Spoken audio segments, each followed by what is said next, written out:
Oh, wait, I'm muted. There we go. Come on. Come on in. Come on in. Come on in.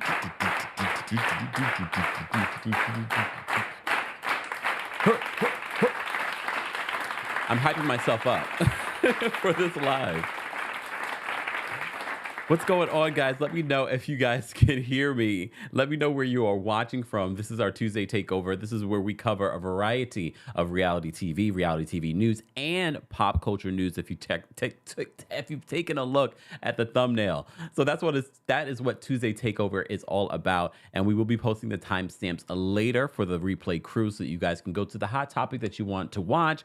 But I feel like you should watch it from beginning to end, even if you have it playing in the background, or if you're commuting, or you just, you need something to play in the background. Don't forget to like, don't forget to comment and subscribe as well, guys. Guys, it is subscribers only live chat. Before we get into anything, you know what we have to do. We're going to make sure our notification squad is notified. We're going to do a countdown. While we do this countdown, be sure to let me know where you're watching from, what temperature it is there, and what's the weather like. New York? Temperature is 80 degrees. It's getting windy. It's mixed clouds. All right. We have a lot to talk about. We have a lot to talk about, from 90 Day Fiancé, The Other Way, 90 Day Fiancé Before the 90 Days, 90 Day Fiancé UK. As you know, we are summarizing. We're not going through the nitty gritty because it's just way too much to go through. And we have to talk about the bombshell episodes last night of Below Deck. We called it. Okay, I called it. We called it. I told you, we were looking at Luke Oza. I don't like the way he's holding on. We have to talk about Below Deck Down Under. We've got to talk about it, and you will have an opportunity later in the show to call in and share your thoughts as well. We have a lot to unpack. So let's get into this countdown, and let's get into Tuesday Takeover.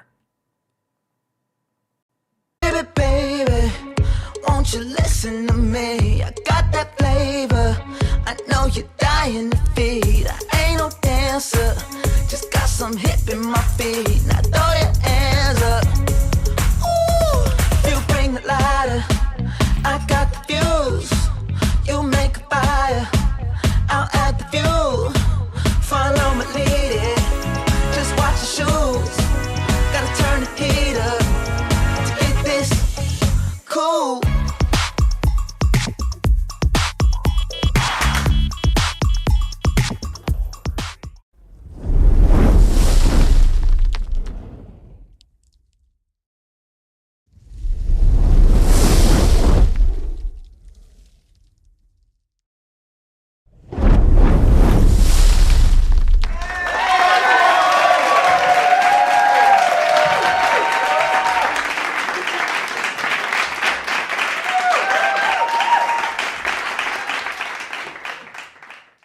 Welcome back to the Kempire channel, your number one source for pop culture news and music, entertainment, reality TV, and so much more. As always, don't forget to like this video. Don't forget to subscribe.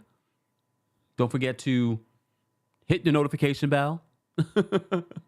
And also let me know if you can hear me loud and clear, because you guys are helping produce the show. You're helping produce the show to make sure that everything is going smoothly. All right, we like to start Tuesday Takeover, where we cover a variety of reality TV news, and pop culture news. We will always love to start off with some good news, and I feel like we have quite a few good news things to talk about and celebrate this morning. And look, everyone's good news is going to be considered different, okay? But I consider this good news. Okay, hold on, let me just bring this photo up. Congratulations to Wayne Brady. So Wayne Brady yesterday, you may have seen this all over the news. He had, in a People magazine exclusive, he came out as pansexual. All right. So People magazine writes this. Hold on. Let me read this right. Deep into a Malibu canyon, up switchback roads and overlooking a creek, is Wayne Brady's house, with a view of the Pacific Creek and not much else. Save for tall gates, it's a fortress of solitude. It's a great place to think, Brady, who's 51, says. Brady, they say that he has been doing plenty of that. Brady, known as much for his deft comic timing as his fully loaded smile is ready to tell the world how he identifies. He says, I am pansexual. He says, meaning that he's attracted to persons regardless of their sex or gender. Brady puts it in another way, bisexual with an open mind, he says with a chuckle. How you doing? Welcome to the community. Well, people have speculated on Wayne Brady's sexuality, I think, for years. I mean, a lot of celebrities people speculate on their sexuality. I didn't think this was anything. I didn't think it was groundbreaking, but I said, we're doing Tuesday Takeover. It was in the news this week. Let's talk about it. Welcome to the community. Just saying. For those that didn't know what pansexual means. Because some people are like, what does that mean?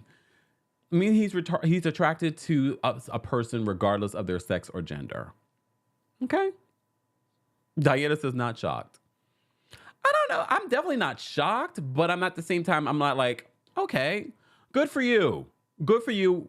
We'll celebrate you. And there we go. Tiffany says two things. Are we shocked? And who cares? Come on. I'm just doing my job. All right. I'm just doing my job.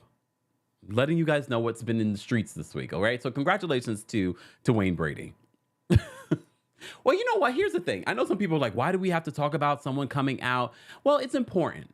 It's important for for us to talk about it because especially homosexuality and our trans brothers and sisters have been in the closet for far too long and still feel very uncomfortable with sharing themselves with the world because not y'all, but the world still, both in our legislation and in the world in itself, O'Shea Sibley. You know O'Shea Sibley, that young man that was stabbed here in New York City just for enjoying Beyonce? We didn't get a chance to talk about that a couple of weeks ago. So this is why it's important for us to talk about it. I know you're all like, well, everyone's fluid. And we enjoy it. There's no need for people to come out. No, it's important for people to come out. It's important for people to give a face to everyone that you know and love. It's important. So that's why I'm celebrating Wayne Brady today. Just saying. Congrats, Wayne. All right. And rest in peace to O'Shea Sibley. Rest in peace to him. And sidebar, the kid that, it was a kid, 17 years old.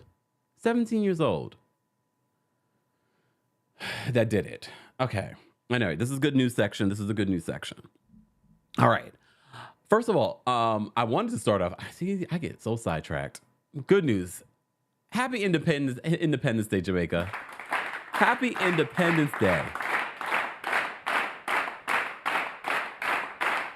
Yes.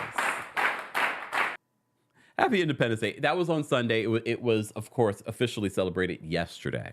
Okay. But I wanted to, this is our Tuesday Takeover. This is where we, talk about the things. So shout out to all my West Indians, specifically our Jamaican brethren. All right. All right. As Sonia Richards Ross would say, blup, blup, blup. We don't do that. We don't do that. Why is she doing that? We don't do that. Anyways. So yes, happy Jamaican Independence Day. That was celebrated on Sunday, of course, recognized on Monday. What else did I want to say? Okay, we got a couple of things to celebrate. All right, we'll get to Beyonce in a second. Ciara broke some news this morning. And it's not about her collaborating with Chris Brown, because she got a lot of backlash for collaborating with Chris Brown.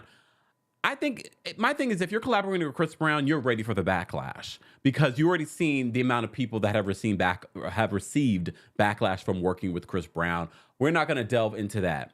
But I will say this, that song that she did with Chris Brown, the music video, because we don't really have a lot of people investing in music videos anymore. And I really feel like they had a budget with this music video. They did a good job with this music video. The song is not bad. It's not bad. But Ciara at this point, I don't think she cares if you guys like her music or not. She's just doing music for fun because she's rich. She's married to a rich man. She has her own money. She has all these other collaborations and things that she's doing. She owns her masters now. She doesn't care if you like her music or not. She's just doing it because she can just dance and have a good time. She looks good. Well, she has more to celebrate. because she has a new EP coming out called CC, and she has something else in the oven. A baby. Look at this. So she posted this morning. Guys, let me know if you can hear me as well in the on YouTube. So she posted this morning of her announcing her pregnancy. She was playing the new song of Chris Brown in the background, but I muted that. I muted that. All right. Yeah, so this is how she announced it. She looks good. First of all, she looks great pregnant. All right, she looks great pregnant. But she looks great when she's not pregnant. You know what I'm saying? But this was a really great way of her announcing it. I'm happy for her. Congrats, Ciara. This is her fourth child, her third with I'm about to say Russell Simmons. Russell Wilson. This is her her third with Russell Simmons. God. Russell Wilson. This is her third with Russell Wilson and her fourth child. And some of you are already saying on my Instagram comments, Future is like hit, because Future recently put on a song shading Russell, and Russell just in his own I don't even think he was even being shady. He was spending time as per usual, because I don't know how much time Future spends with his son Future Jr. I don't know, but you do see Russell spending all kinds of time with little Future. Good for Ciara. Congrats, Ciara. Everyone's waiting on that Ciara letter. Did Ciara ever tell us what was in that letter? I'm happy for Ciara. Ciara's life is doing very well for herself. She's still doing her music. She's married. She's happy. She's having another child. Good. Miranda says that Future is bitter and miserable. I mean, look, he doesn't have love in his life. He just goes around procreating. He doesn't have like a foundation. He doesn't have someone to rub the back of his head genuinely without him thinking that they want something else. Like the next baby. Exactly. I agree, Miss Esquire. Like Future Jr. I'm sure he probably looks at Russell probably more like his father than Future. I don't know, but based off what we can see. Miss Esquire says Russell has been in the baby's life since he was 2. That's his bonus son. I agree. Look, no disagreement here. All right, let's move on. Guys, if you're just joining us, don't forget to like, comment, subscribe, be a part of our live chat. Those that are watching on TikTok, when we start taking callers, I will be ending the live. However, you can watch from behind the scenes. It's fine. I know maybe sometimes it's just easier for you to watch on TikTok, but we are live on YouTube. We're live on Twitch, Twitter. We are also live on the Kempire and Kempire Daily on Facebook. So let's move on. So congratulations to Ciara, and congratulations to Beyonce. Look, I'm like, what has Beyonce done again? Well, Beyonce is doing quite well. She still has a few more dates. I still have not seen her live, but a lot of you are getting your life from watching Beyonce perform, including Oprah and Gail. Oprah and Gail were here at the MetLife Stadium watching Beyonce perform, and they were like, she's phenomenal. I know she's phenomenal live. Damn it. But the way my legs are set up and my patience is set up, I don't know if I could deal with all of what it takes to go to a Beyonce concert. Just saying. I want to go. Okay, eventually, maybe one day. I don't know. But everyone is giving her rave reviews, and still, you guys are failing us on when she says everybody on mute. A lot of you are still screaming. Even though I heard DC did a pretty good job. I heard Chicago also did a pretty good job. Okay? So what says Kempire? What are you waiting for? I don't know. I don't know, Jesus. So, she was recently here in She was recently here in New York, but she was also recently here in DC. She was in Washington DC. And there was a storm, a lightning storm, and they had to shelter in place, and her show was delayed. So as you know, in certain areas, here in New York, the train is always running, but not everywhere. In Maryland, that sucker shuts down at a certain time. So Beyonce paid $100K, okay? $100K in order to make sure that metro was still going. All right? And I know Taylor Swift has been doing some really generous things too. So shout out to Taylor Swift. These two women are doing incredible tours right now. Like they're doing big numbers. They're affecting the economies in these areas that they're touring in.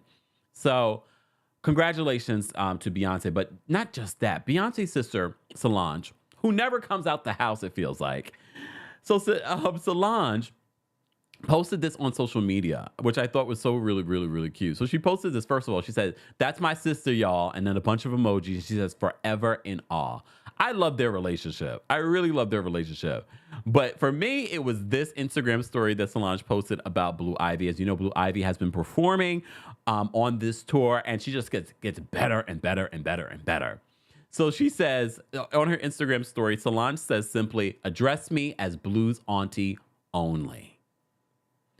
I just love this family because they really have each other's back. Especially when your sister is Beyonce. Your sister is Beyonce. I love it. And look, we love Solange. Solange was like, "Address me as Blue's auntie." Okay? Only. Okay, Blue's auntie, that's how I will address you going forward. So Blue's auntie, Solange, where's the new music? Where's the new music? Well, Solange doesn't have to release new music. Solange is, she does quite well for herself in so many different spaces. All right? Carl on my TikTok says Nashville showed out for Beyonce. Well, all right. Oh, damn. Why y'all got to make it about now? Someone said, what about the twins? Well, right now, she's obviously being facetious, y'all. She loves all of them. All right? Forever, Jamisha says that was cute from Solange. I think so, too. Here y'all go. Kaboom says, what about the twins? Come on. She's being cute. She's being facetious. She loves them all. What about her own son? Look, what about her own son? Come on. He's doing well because he sometimes gets in trouble on social media. He's getting older, her son. He also was in the news recently, not anything bad, because people are asking him about Beyonce. He's like, "That's my aunt." That's my aunt. Oh, Elle says, "Your sister is Beyonce, Solange." Thank you. Oh, all right. Moving on. Was there anything else I wanted to mention about Beyonce? No. Is she really recording something for a documentary? And that's why she's trying to make sure that you guys stay on mute during that performance of Energy, and none of you can seem to do it. IB says, "Y'all irk. The twins are living," right? Come on. Oh my goodness. Miss Escar's asking that baby if he talked to his auntie. Yes. They were asking that Solange's son that. I was like, oh my goodness. Come on, y'all. The internet, though. Like, what are you gonna do? All right, moving on, because we do have a lot to talk about. We went through our good news, right? So let's go through our super chats because we got quite a few. Thank you guys so much for supporting. You can also support the channel by liking the video, sharing the video, telling a friend to tell a friend to tell a cousin, tell a sister, tell a co-worker, tell the mailman about our channel. We're almost at 300,000 subscribers.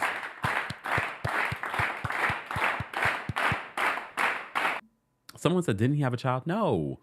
No, I don't know of. Dr. Payne, thank you so much for the super chat. Dr. Payne says, "I love Wayne Brady. Good for him." And his daughter says he's a great dad. His happiness is enough for me. I agree. Thank you, Dr. Payne. Ace, thank you so much for the super sticker. We appreciate you supporting the channel as well. Danielle, thank you so much for the super chat. Danielle says, "Yes, I saw Beyonce in DC. Everyone was screaming at the top of their lungs when Blue came out." She's a superstar. Look, she's a superstar. Look, everyone says this is Blue's tour. Beyonce's the opening act. Literally, Beyonce comes out first. Danielle, thank you so much for the super chat. Danielle says, "Real talk, we hear about the girl twin, but what about the boy twin?" Well, I mean, we don't really hear about Rumi. We see Rumi every once in a while. Maybe what's the other one's name? Damn. Rumi and Sir? Yeah, Rumi and Sir. Sir is busy minding his business with his daddy. Probably don't like the limelight. Who knows? I don't care. They're living their best life. Thank you guys so much for the super chats. All right. Let's first talk about 90 Day Fiancé because there's so much pop culture stuff that we have to talk about. Let's just talk about 90 Day Fiancé to get it out of the way. Look, to get it out of the way. 90 Day Fiancé the other way. We didn't get to see this couple this week, which I'm okay with. I'm not that invested. Last week we were talking about how problematic what he was saying about how she dressed, that she almost dressed like a prostitute. So I don't know how I feel about that one, but yeah. Again, this week, okay, I don't know about you guys. Kenny and Armando, they are a lot of heart. I love their story. I even enjoy them this season. And we talked about how Armando got his mother together last week. This week, he is explaining to his mother where he's coming from and how he didn't feel protected or supported when he came out. And she breaks down, she starts crying, and I'm like, oh my God. It's so much heart for their scenes. But they cry a whole damn lot. And I'm not one to tell people not to cry. I think you should cry. There's more room outside here than inside. So cry. However, every freaking week with Kenny and Armando, someone is crying. But I will say, what Armando was talking about was cry-worthy. But I saw the preview for next week. I'm like, here we go. Armando's crying because Kenny isn't sure if he wants to have another baby, which is real conversation, is real stories. But I was like, y'all need to get a grip. Look, get a grip. I could not be in that relationship. You're crying. Kenny's crying. Armando's crying. The young I feel like their little daughter is just like this. Who's crying now?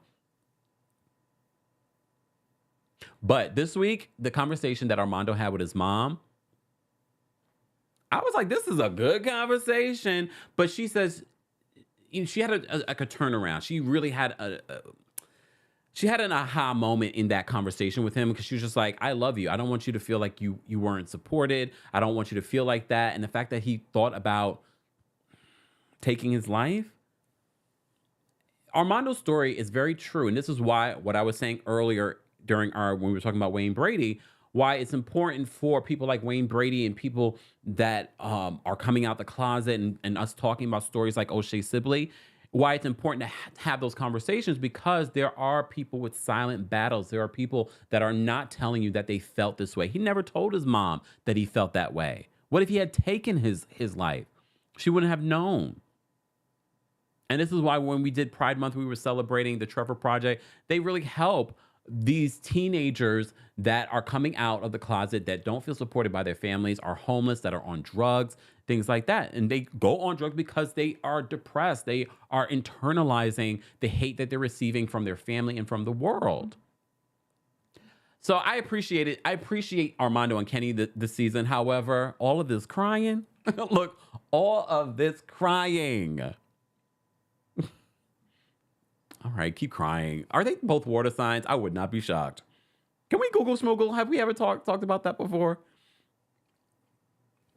If it's not Kenny crying, it's Armando crying. Stay tuned next week, because that's their story. They're thinking about moving to Mexico City. Here's the thing. Here's the question that I had. They want to move further away from the mom. Why are they staying in Mexico if most of Kenny's family is in... I don't understand why... Why stay in Mexico and not live in, like, the States or Florida? It just feels like you're moving further and further away. Kenny has a learning disability, so it's very hard for him to learn a new language. Armando already speaks English. I forgot the whole reason why they decided to stay in Mexico. I thought it was to stay closer to the mom, but you're moving further away from the mom. And I feel like a flight from Florida to where the mom lives is probably not that far. So why don't we just move to Florida? Even the little daughter speaks English now. I don't know. Things that make you go, Hey says quality of life. Yeah, but Florida is pretty cheap. I mean, look, Florida, they've got a lot of other problems. But living down south, it's pretty inexpensive. It's not like Miami is a whole different thing. But there's certain parts of Florida that's very affordable. I don't know. Julie says, why can't Armando come to the U.S.? Look, I'm not saying that the U.S. is better, but I'm just surprised, especially because Kenny has a difficult time with the language. Oh, Uh-oh. Kaboom, thank you so much for the research. Kaboom says Kenny is a Cancer. Of course. That's why Kenny is always welling up. Of course he's a Cancer. Armando is a Virgo. Oh, that explains a lot too. Oh, Elsa, come on, wait, come on. You know we talk astrological signs. First of all, happy Lionsgate. Google schmoogle what that means. Happy 8/8 day too. I love numbers, you know that. Elsa says, Tauruses have a problem with crybabies. I'm just saying. I know I get annoyed by too much crying with adults. Look, I have no problem crying. I tell you guys, I cry fine. But I also don't overdo it. I feel like sometimes people overdo it. Patty says maybe for visa reasons. Maybe. And it's not cheap to get a K1 visa, the fiance visa. And they're already married. So I don't even know if that even applies. Who knows? Who knows? Anyways, I don't want to stay too long on one couple. Moving along. Who else did I want to talk about? And for those that are just joining, who are talking about 90 Day Fiancé the other way, this is our Tuesday takeover where we cover a variety of reality TV. First of all I'm going to say about this couple, Mary and Brandon, they're young. So that's all. Everything that they're doing, all of this overly relationship, too serious, too soon. They are so young and they're so immature. He finds out this week that when she says that she lost power, it's just her plug.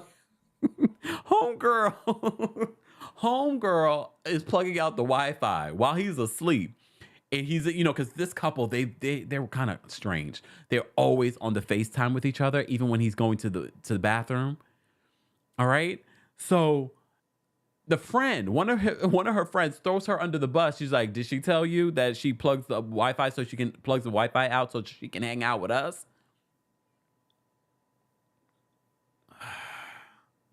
Quinn says, I cry only in private. I'm a Leo. Happy birthday, Quinn. All right. Yeah. Darian says it does take forever to get the visa, fiance visa talking from. Oh, Darian. What's your story, Darren? What's your story? It does take a long time. I know my friend Morgan, I think they just got it. I don't know if they've gotten married yet, but you have 90 days to get married. Mind you, the government has been taking forever. In regards to, sometimes it can take 2 years. Angela says that kempire is not cheap. They would literally have to live north of Palm Beach or in the country in Florida, Orlando, Tampa, and Jayville is out too. I mean, look, he lived in Florida. Here's the thing though. Kenny lived in Florida before. So he knows how much it's going to cost. So I don't know if it's necessarily just price, y'all. I don't know if I believe it if it's just price. Anyways, back to this. Let me focus. So Brandon and Mary. So she's been unplugging the Wi-Fi. Since on the movie we got to talk about what's her name? I forgot her name. Anyways, I'll remember in a second. But Brandon and Mary, they're too young. He's 23. I think she's like 20 something. They're too young. But it's obvious. Look, I don't even take their relationship that seriously. Not as serious as they take their relationship. But I did find it was funny. And then all of a sudden she wants to start crying, boo-hooing when she's been lying to him. Mind you, she's so hypocritical because she's like, you can't hang out with any females or guy friends. Mind you, she wants to hang out with her friends. She was like, but I knew them before you. Very immature relationships. I can't take them seriously. I don't even know why they're on this show. Oh, let's talk about Danielle and Johan, because we talked about them before in the previous season, and they apparently were also in Love in Paradise. There's something about Danielle that is so irking to me. Just the way that she carries herself. There's something inauthentic about her. I don't believe her. Now she's talking about having a baby. She already has a son, I believe. But we still have not talked about her bankruptcy. I did a whole video. Google schmoogle Danielle, 90 Day Fiancé, Kempire. I'm sure the video that I did on her bankruptcy will come up. We have not talked about that. That did not come out during the reunion, the tell-all. And now her two friends are visiting. And now she's talking about, oh, I want to have, he wants to have a baby. I want to have his baby. I don't even care. Good for y'all. I don't care. Why is she back? She's so annoying. She is so annoying to me. Kaboom. You know what? I'm not going to even read that comment, but I saw what you said. She's just so annoying to me. Like every time I see her scenes, I only watch because I know we have to talk about it just in case something comes out. At the end says Danielle has it. Yeah, she talks about it in this episode, 90 Day Fiancé, the other way, that she has a son. Okay. So now she's considering, she's in her 40s. Now she's considering having another baby with him. I don't know about Danielle. I don't know. Kaboom says, yeah, she has a 22-year-old son. Get a surrogate. I mean, yeah. I mean, this day and age, you can't. But I don't know what the laws are in the Dominican Republic in regards to surrogates. I don't know how that works over there. Also, they're not rich. A surrogate's not cheap. And even the route that they're talking about now, they're saying is very expensive as well. Rahina says, I don't care either. All baby sounds like a storyline. Oh, my goodness. Might be. Because remember, they make good money. They're living in Dominican Republic. She's not working anymore. She reportedly has this bankruptcy. I wouldn't be surprised if they're just creating these stories for a storyline to stay on the show. And I know what you're thinking. It's not much. It's not a big check. It's like $20,000 allegedly to be, for a season. Yeah, but $20,000 can go a long way outside of America. Just saying. Sebastian says, just adopt a child in DR or America. Didn't she lie about the filing immigration proceeding? Oh, yes, Sebastian. She did lie. She did lie to him. She's a liar. Look. Lies. The lie. Oh, someone says she does virtual yoga. Well, she's making some sort of money. I don't know how. I don't know. Danielle says, aren't surrogates like $300K? I don't know. I never had one. I know they're not cheap, though. We shall see. Again, if we don't ever see a baby, it might have been a storyline. It might have been a storyline. All right. Moving on from that couple, because I really do not want to delve too much into the 90 Day Fiancés world because it's so many 90 Day Fiancés happening right now, including 90 Day Fiancé, The Last Resort. Not talking about that show because especially it's just a bunch of people we don't like. We didn't have Holly this week. Did we get Kirsten and Julio? Julio. I'm team Kirsten on this one because now he's changing his story. This week he's just like, oh, will you cook this for me? He's making a big deal about the food that he's going to be missing in the Netherlands. Look, I've been to the Netherlands multiple times. I was never hurting for food. I was never missing out on American food. They have plenty of American food there. If anything, they have American food there that's not filled with chemicals and hormones and crap. And he went from like, oh, I'm excited to move to the Netherlands to now changing up his story. She needs to pay attention. Kirsten, you need to pay attention. There's something about him that's just like, wait, like, why are you switching up on the story now? Now that you're in front of all these, your family. He's very inconsistent. And that would be a red flag for me. That would be a red flag for me in regards to him. Because that's how you really tell about a person, how they are in public, how they are with their family in front of you. Gigi says that Julio's a flip-flopper. Throw the chancleta at him. Just saying. I don't know. Okay. Kaboom says that that boy flip-flops more than the fish on my plate did. And honestly, I think I was blindsided as much as she was because he seems like he was so ready to move to the Netherlands. He was so ready to be in this relationship. And then all of a sudden he's just like, well, can I get the food there? Shersha says that Julio's getting cold feet. He's really trying to keep Kirsten in the U.S. because of the food. Right? I don't think so. I don't think there's obviously something going on that we're not privy to. But at this point, he's annoying. Miss Bernice, thank you so much for the super chat. Miss Bernice says, I will always love Wayne Brady Chappelle episode. Oh, I don't know that, Miss Bernice. I don't know, but you always come out with the throwbacks. Julie, thank you so much for the super chat. Julie says Danielle's friends were the MVPs. Happy Tuesday. Yes. Excuse me. Yeah, because they seem so sweet. They are Danielle's friends were more likable than she is, to be honest with you. Julie, thank you so much for another super chat. Julie says, I like Brandon wanting to be honest with Grandpa. I'm trying to remember. Like, it's so hard to remember every single thing that was happening in these episodes. Thank you, Julie, for the super chat. Okay. Let me go back here.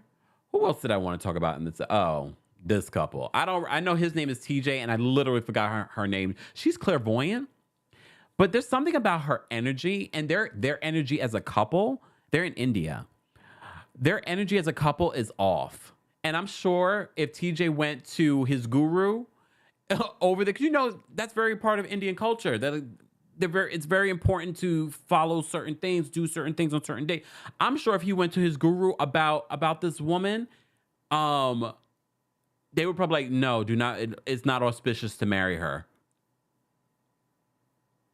It's not auspicious to marry her. I'm just saying.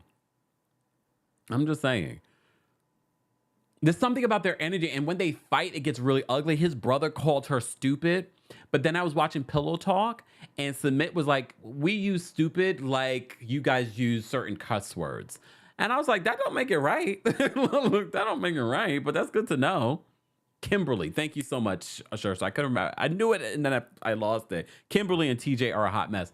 That relationship, exactly the end. They don't seem happy. Always bickering. And we know couples. We've watched couples on reality shows. Look, Jessel and Pivot on Roni, they bicker a little bit too, but I still feel love between them. I don't feel love at all between Kimberly and TJ. Gigi says that she has a bad temper and rude. Yeah. Jesse says the girl in India is disrespectful. She should be better living in his family. She should be better living in his family's home. She's very disrespectfful, and I'm so glad I remember this. Do you guys know that little introduction? Once we get to the new couple, they show them and they show their age, and either sometimes they're like loving each other or they're turning their backs on each other. I forgot what they call that in TV world. However, there's one with Kimberly and TJ, and it almost seems like she's mocking Indian dance. I was like, did you guys notice that? I was like, is she mocking Indian dance right now? I didn't like it. I was very uncomfortable. I was very uncomfortable.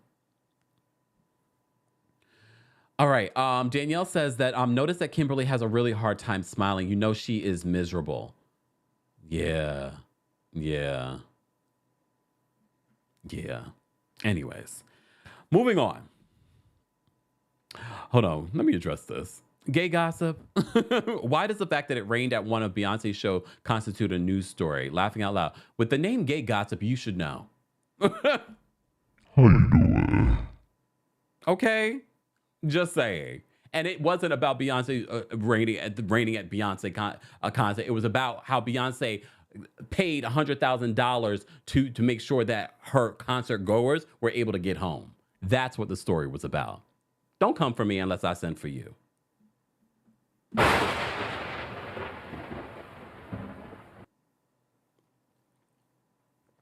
Moving on. All right. Moving on.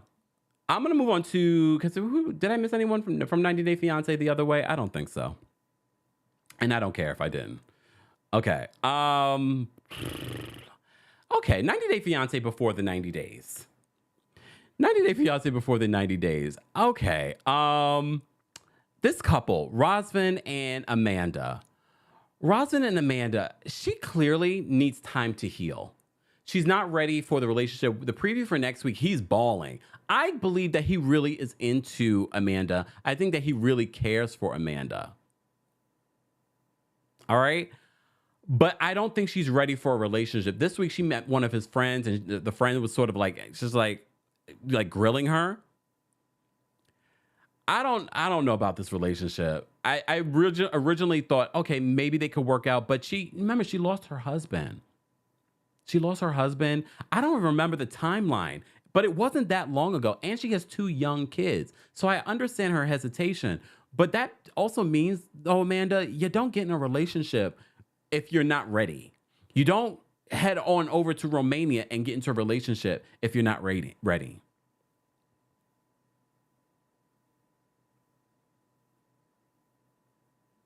And she clearly doesn't seem ready.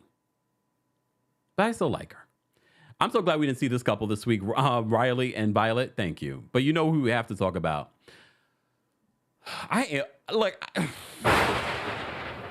Tyree. Why are you wasting our time? Tyree went to Denver, Colorado because he believes that the person that he's been texting, that this lady might be connected to him, and the person that he was texting was using her images. Tyree, if you do not get out of here, if you do not get out of here with this, Tyree's story is crazy to me. Like, I feel sorry for him. However, I feel as if at this point, I don't know if he's liking the attention. Even his family are kind of like, his sisters, his mom are like, you're going to Denver to do what? And at one point he's like asking his sisters, oh, I want to get this person a gift. And he's like, why are you getting a gift? Don't get her jewelry. Miranda says they're still dragging this story. They are, but I kind of want to see how it ends. And they end this week's episode. He's waiting to meet this person in Denver, Colorado, but we don't get to meet the person. We have to wait till next week. Why are they dragging this story? Miranda says, so he's so delulu. Oh, Keisha says, I don't blame Tyree. Make that money from the show. That's true, because if he had stopped filming, who knows? He probably wouldn't have gotten his full paycheck. Probably would. I am past saying woo woo woo to Tyree to like, really, Tyree? Like, I'm his sisters right now. But the sisters are there with him.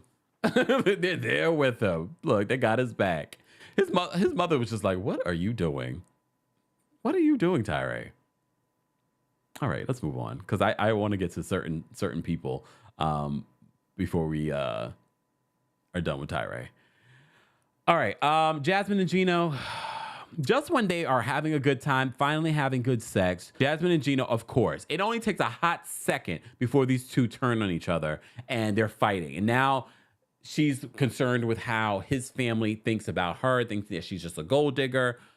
I say this every week, but I only talk about them because I just want to make sure that you guys know I am watching the show. However, I don't see anything worth talking about with these people. It's like the same thing with them.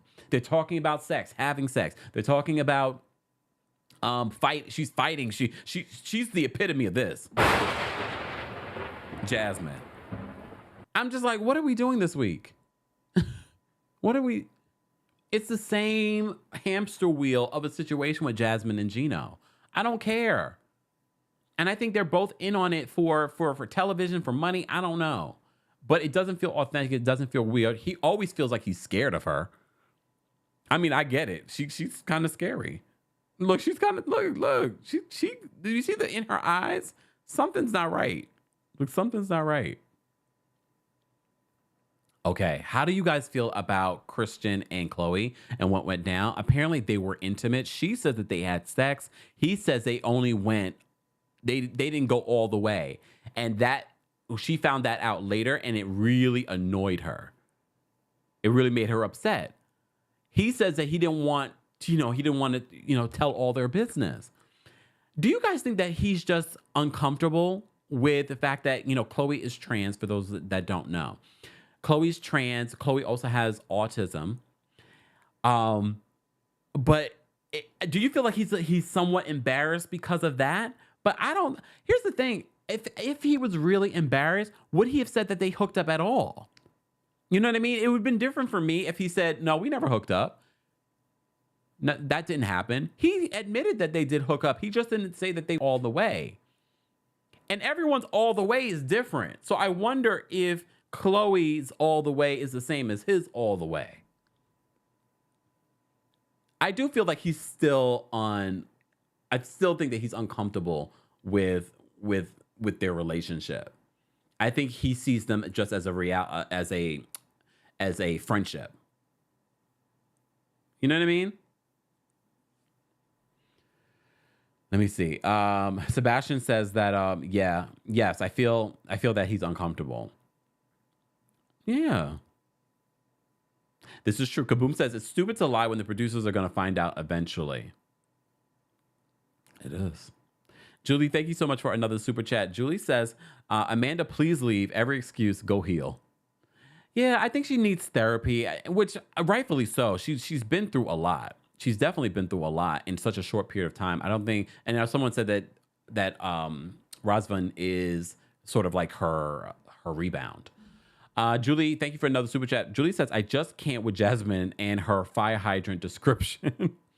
Was anyone else vomiting? I can't get the image out of my head. It's got to be about money. Christian is awful to Cleo. He's embarrassed. I don't know. I guess we shall see. I don't think that this relationship is going to last for a variety of reasons.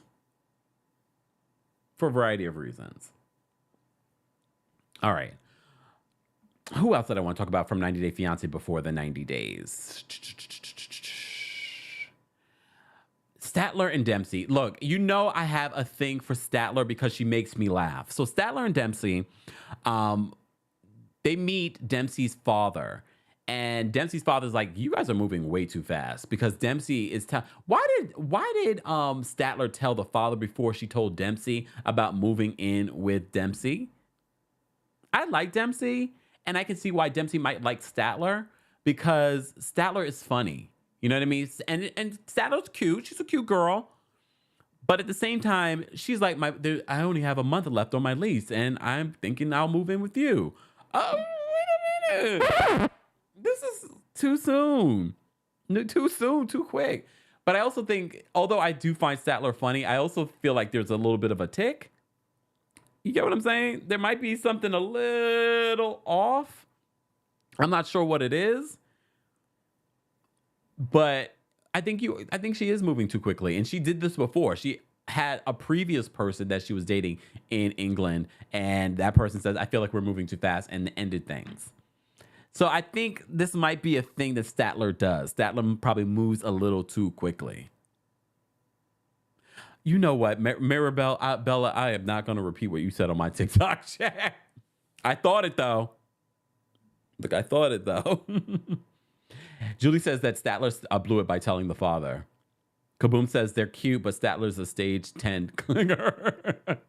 and remember, she literally told on herself that her previous English girlfriend broke up with her as soon as she came back to the States. It was like, we're moving too fast. She probably was already thinking that while she was in England when they were together, and was like, this girl's too much. Too much too soon. Too much too soon. All right. Okay. Move on. Let's move on. Misha and Nicola. I can't believe that these two have been talking for 7 years. I don't care about them not having sex. That's their religious views. But you could tell Nicola, I think his growth is stunted. Like his maturity growth. I don't see this relationship working out. I don't see. Oh, we didn't get to see David and Sheila this week. They're back next week. I'm not sure how I feel about Sheila asking about his finances. Okay, girl. Look, now we're going to give you that side eye. Is that the only reason why you're interested in this man? But Misha and Nicola, 40-something-year-old virgin, something ain't right. Look, something ain't right. I don't see this relationship working either. I don't, look, here's the thing. I get why some of these people are together, because all of these people have stunted something. You know what I mean? Like, oh, there's something 100%. This is why you're in a relationship. This is why you're attracting this type of person into your life. Jesse says, Statler is very quirky, and I think Dempsey and her are super cute together, but I think it's too fast. I agree. Everything you said in this one sentence, Jesse, sums up Statler and Dempsey's relationship. Okay.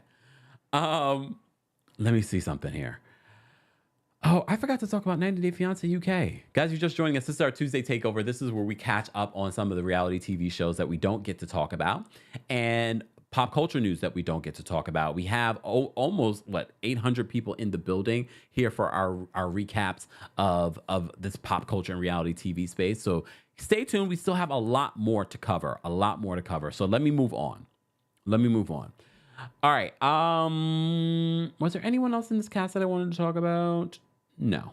Let's move on. Let me just talk about Katie and her family, her Karen family. So Katie and Alejandro were finally able to figure out how to get married because, last week we were talking about how their wedding was probably not going to happen. Well, they were able to figure it out. They got a lawyer. They were able to figure it out. But her family, when they went back, the family was upset because they were going to move the family's luggage to Alejandro's home. And they're like, oh, we don't know what's happening. We don't, why is it going to his home? We don't know where that is and blah, blah, blah. Very Karen behavior. And poor Alejandro was standing there like, you don't want my luggage going I'm about to be your brother-in-law. I'm about to be your son-in-law. You don't want my luggage going to your home? Sister on the Mood says, I didn't understand why Katie's family was popping off. I didn't either. And I really do like Katie and Alejandro's relationship. I do kind of see some annoyance on Alejandro's face when it comes to Katie. But Katie has that kind of personality. I wonder if he's having a little hesitation in getting married to her because she seems like she can be a lot. And now he's having to deal with her family. Her grandmother is lovely. Her mom and sister are something else. SC, I agree. The UK I like the most probably because it's the shortest. Yeah, because it goes so quick and they fill in. It's like it doesn't feel like they're trying to fill in gaps just to fill the hour and a half of time. So I agree. I do prefer the UK because I feel like it goes so quickly and it's like enjoyable. Okay. So that's what happened with Katie and Alejandro this week. The Karen family and I can't. Shane and Mert, they're having jealousy issues. He's very jealous. It's cultural for him. But Shane is like, I'm not trying to hear that. Like, I am my own woman. I do what I want. You ruined my birthday by calling me up and saying those things. But they're now back in love. They moved on very quickly. Again, I don't know if that was a pre-produced situation. We didn't get to see Louise and Jose this week. I'm okay with that because Jose scares me. Robert and Assel, I don't know how you pronounce her name. She's concerning. I don't know if she's only in this relationship with Robert for the green card. That's not the green card. Whatever they call it in the UK. I don't know if that's the only reason why she's in the relationship. But I don't like her. I don't like how she interacts with his daughter. It seems like she's trying to compete with his daughter. I already see trouble in paradise for them. I don't see this relationship lasting, but we never really see a lot of these relationships lasting. And sometimes they do. And you're like, really? You end up seeing them on Pillow Talk and you're like, they're still together? Okay. Michael and Mercy, we didn't see this week as well. I don't see this relationship lasting. I'm just waiting for Katie and Alejandro's wedding. I did not expect that story with the family to happen, but look, here we are. Guys, if you're just joining us, don't forget to like the video. It's an easy and free way of supporting the channel. So speaking of supporting the channel, we also have new merch available. Literally, yesterday we launched some new merch. So head on over to houseofkempire.com for some of our new tees, our new tank tops here for the summer. We're along with our black and white labels. So be sure to check those out on the Kempire shop. Head on over to houseofkempire.com. TikTok, you can find that as well. Or you can head on over to thekempire.com and you can click on the shop button for a quick link to our shop. All right. So in between watching all these 90 Day Fiancé shows, I'm also watching Hack My House on Netflix because a lot of you told me you got to watch this show, Hack My House. And look, I love HGTV. I told you that's part of the reason why I said I'm stopping watching Love and Marriage, Detroit, and Bell Collective. I'm not enjoying it. I don't care about it. Let me watch some stuff that I want to watch. I haven't watched HGTV in a long time. But a lot of you told me if you love HGTV, you're going to love Hack My Home on Netflix. And I love it. It's superb.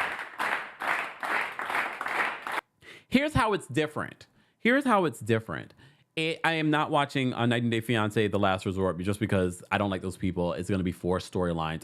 It's ridiculous. And there's already too many shows already on 90 Day Fiance currently on at the same time, unfortunately. Sorry. But anyways, Dana, thank you so much for the support. Dana says, got my hoodie. Love it. Thank you so much, Dana. All right.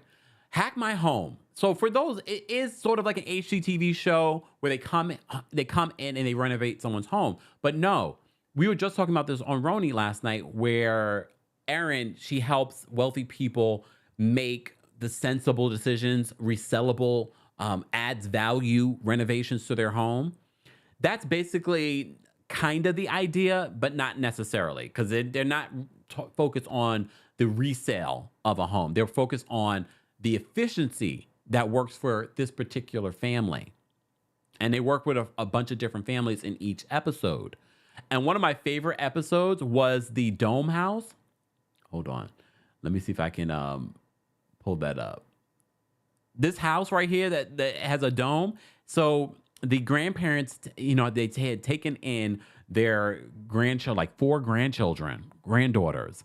And the way that I forget what episode that was. It might have been like 4 or 5 or something like that, or 3 or 4.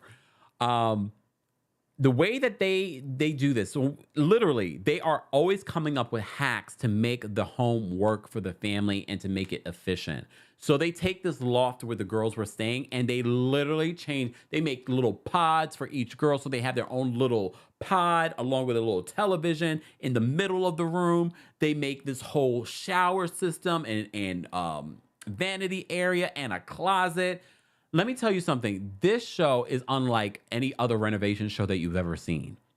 Hack My Home is literally you have engineers. You have Atty, who's a black woman in construction. I was like, go ahead, girl. We have oh God, I can't think of his name, but he's in design. We have someone in engineering. We have someone in innovation. So they're always coming up with these really cool little things to make something work. Like they'll come up with literal, like you press a button and then a compartment will open up. So it's a very different type of renovation show. Very different type of renovation show. I love it. And it also, of course, has the heart of the stories of the families that they're helping. So some of these families have dealt with loss or, they don't have enough money to make these sort of renovations. Oh, and this is one of the renovations. I couldn't find all of the renovations, but this is one of the renovations that they did. If you saw the before, and literally on the right side here, there's a button. If you press it, then there's more storage that it will literally lift up. It will literally lift up. Foxy says the show is really fun to watch. It is. It is. Netflix is killing it. Netflix is really, really killing it. I'm still not even finished with the rest of the Hack My Home season, but I love this cast of experts because they're not your typical, yes, we have someone that's in design, but we have someone that's in construction. We have someone that's in innovation. I never even thought about that. And we have a woman that was, she's in engineering. She graduated from MIT. Go ahead, girl. I love it. I love when they come together and they're coming up with these ideas to make it work for these families.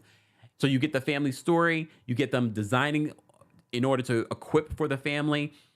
And then they have all these little hacks. They literally use this term often within the show. What hack can we come up with in order to make this work?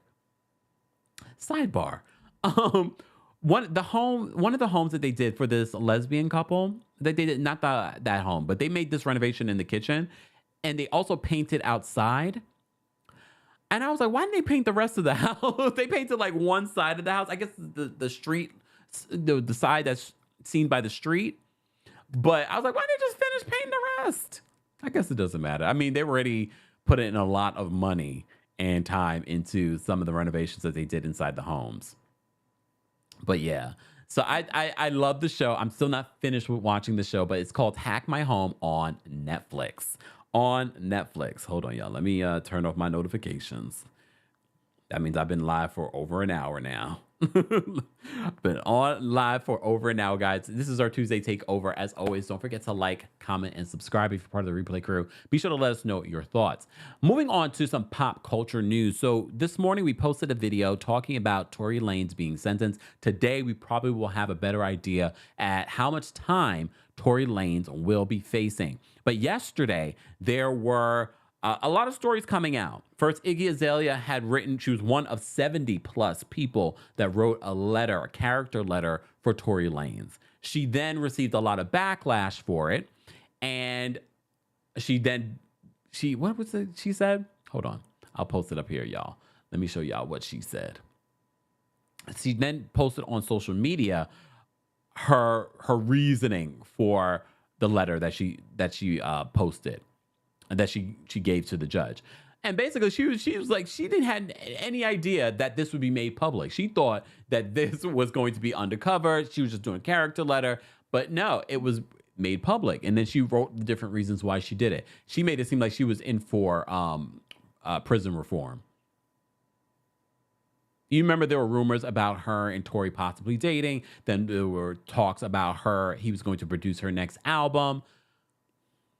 So on some level, Iggy Azalea benefits from Tory Lanez getting a shorter sentence. That means he will be out and working on her music that nobody wants. All right. Danielle says that she should have kept her mouth shut. And my thing is, how much do you even know Tory Lanez? How much do you even know Tory Lanez? Anyways. So we talked about that at length in the video that I posted this morning. So if you want more details on what Megan Thee Stallion said via a statement in court yesterday, she was not in court. If you want more on that conversation and how she says she has not had one night of peace since this whole incident, be sure to check out the video that we posted this morning before this live. Oh, Breezy brings up a good point. Breezy says, why would her words change in private? Oh, Iggy. All right, let's move on to this other story that has gotten everyone just so like, what is going on? Let's talk about the Montgomery Brawl, the RiverFront Brawl. Did you guys see this over the weekend? I woke up on Sunday morning, and not only did this story take over my timeline, but a couple of other like violent stories took over my timeline. I'm not going to go through the nitty gritty of what happened because I know at this point, you know the story. You know the story. This black man who is, I believe, was he security? He was basically telling these folks that you can't park there, or he was doing his job, period. Okay? They didn't like that. And then they made it physical. And then first of all, was he like 16 years old? Homeboy, 16-year-old black man, black teenager, there we go, jumps into the water to come to this man's assistance. And then every other black person that was, you know what, Dr. Payne, not with the chair emojis. Yes, because you've seen the footage. Like I said, I'm not going to go through all of the footage, but you saw the footage. You see that on the right. Okay, so all these black people came together to help this man that was just trying to do his job. And you know, I'm not one for violence. You know, here's the thing. But I am for self-defense. I am here for self-defense. Because some of y'all think, oh, just because I'm not here for violence, if you come and run up on me, like I ain't got these hands. Okay? Oh, come on. So everyone has been talking about this. I'm sure you've seen the footage. I was watching one of the footage that I saw, and the lady's commentary on it, I was like, I can't. The commentary alone, just like, I was like, this is not funny, but this lady's commentary has got me going. So according to the mayor says that there are, and I'm sure there have been arrests by now, but according to this report from CBS News, it says 4 arrest warrants have been issued in connection with a RiverFront brawl in Alabama, with the potential for more to be issued pending a comprehensive review, according to Major Saba Coleman of the Montgomery Police Police Department. Shocking video captured the tumultuous scene that unfolded Saturday as what appeared to be a simple disagreement escalated into a violent clash in Montgomery. The incident, which unfolded at the Harriet 2 riverboat docking area, involved a group of white people pummeling a black riverboat worker, an exchange that sparked a massive fight. The incident has since gone viral and ignited discussions about race. So in a series of videos, Krista Owens recorded the tense moments was that Krista that I was listening to? Because Krista's commentary, I was just like, damn. Look. Krista Owens recorded the tense moments that transpired when a disagreement began over docking space. Owens, who was aboard the Harriet 2 riverboat, said the boat had just completed a dinner cruise and was attempting to dock, only to find a small pontoon boat occupying the designated spot. There were a few guys and a couple of women that were getting off the boat and seemingly ignoring the captain's request to move. Okay? A riverboat crew member, distinguishable by his white shirt, stepped in and managed to move the pontoon boat several feet, clearing the way for the riverboat to dock, but was then confronted, which quickly led to a physical altercation between the riverboat worker and an irate shirtless man. Owen said that the crew member was simply trying to maintain order. She says, our crewman was trying to explain over and over and over again, we asked you to move so we can fit. As the tension escalated, a group of pontoon boat passengers confronted the riverboat crewman, ultimately leading to a violent fight. So Krista says it felt a little tense, but then you saw punches, and our crewman, who is just trying to do his job, is getting punched by these guys who are very angry. Were they drinking too?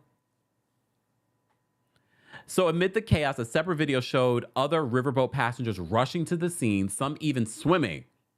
I saw the one guy, the teenager, the 16-year-old, jump into the water swimming like a superhero. I was like, what is happening right now? But I appreciate that, because God forbid that was me trying to do my job and I'm being attacked and people just watching. You know what I mean? So a separate video showed a riverboat passengers rushing to the scene, some even swimming in an attempt to assist the outnumbered crew member. Yeah, one man. All these people are beating on this man. At one point, a man is seen picking up a white. Here we go. Picking up a. Let me just show you the picture as I'm showing as we relive this whole situation. Okay. So at one point, a man is seen picking up a white chair and hitting multiple people with it, including a woman. Damn. Law enforcement eventually intervened to stop the altercation and detained several individuals. Mayor Stephen Reed of Montgomery said in a statement that police swiftly apprehended, quote, multiple reckless individuals involved in attacking a man who was carrying out his job. Mayor Reed continued and said, this was an unfortunate, hold on, let me just, y'all see me. He says that this was an unfortunate incident which never should have occurred. As our police department investigate this intolerable actions, we should not become desensitized to violence of any kind in our community. Those who choose violence will be held accountable by our criminal justice system.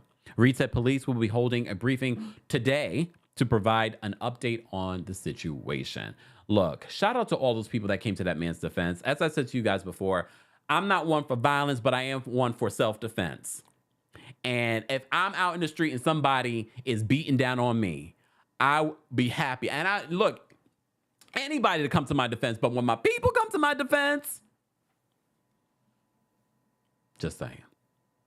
So we shall see if there's any other update in regards to this. I wanted to talk a little bit about it. I'm sure by now you've seen this video multiple times. And I already know, shout out to those of you that watch from Alabama. I already know the racial tensions in Alabama are tense, especially right now. You know what? Wait a second, Jay. You are a fool for this comment. Jay Monsanto says, that chair was rated E for everyone. Why are you guys this way? But that one? That was a good one.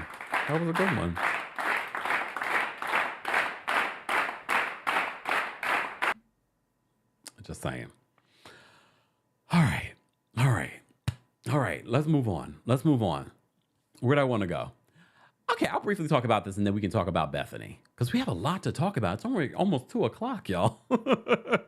It's almost 2:00. And if you haven't, I'm taking this amount of time out of my day to do the show. And you can easily support the show by liking, tapping your screen's TikTok, by sharing this video, telling a friend to tell a friend, and don't forget to subscribe. We're almost at 300,000 subscribers here on YouTube. Shout out to our 300 and something thousand subscribers on TikTok as well.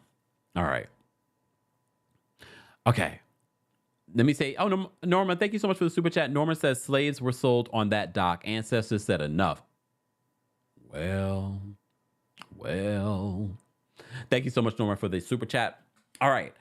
Let me talk about this whole Marlo versus Drew situation. Okay. So Marlo and Drew have been going at it on social media because of something that Marlo said on Watch What Happens Live.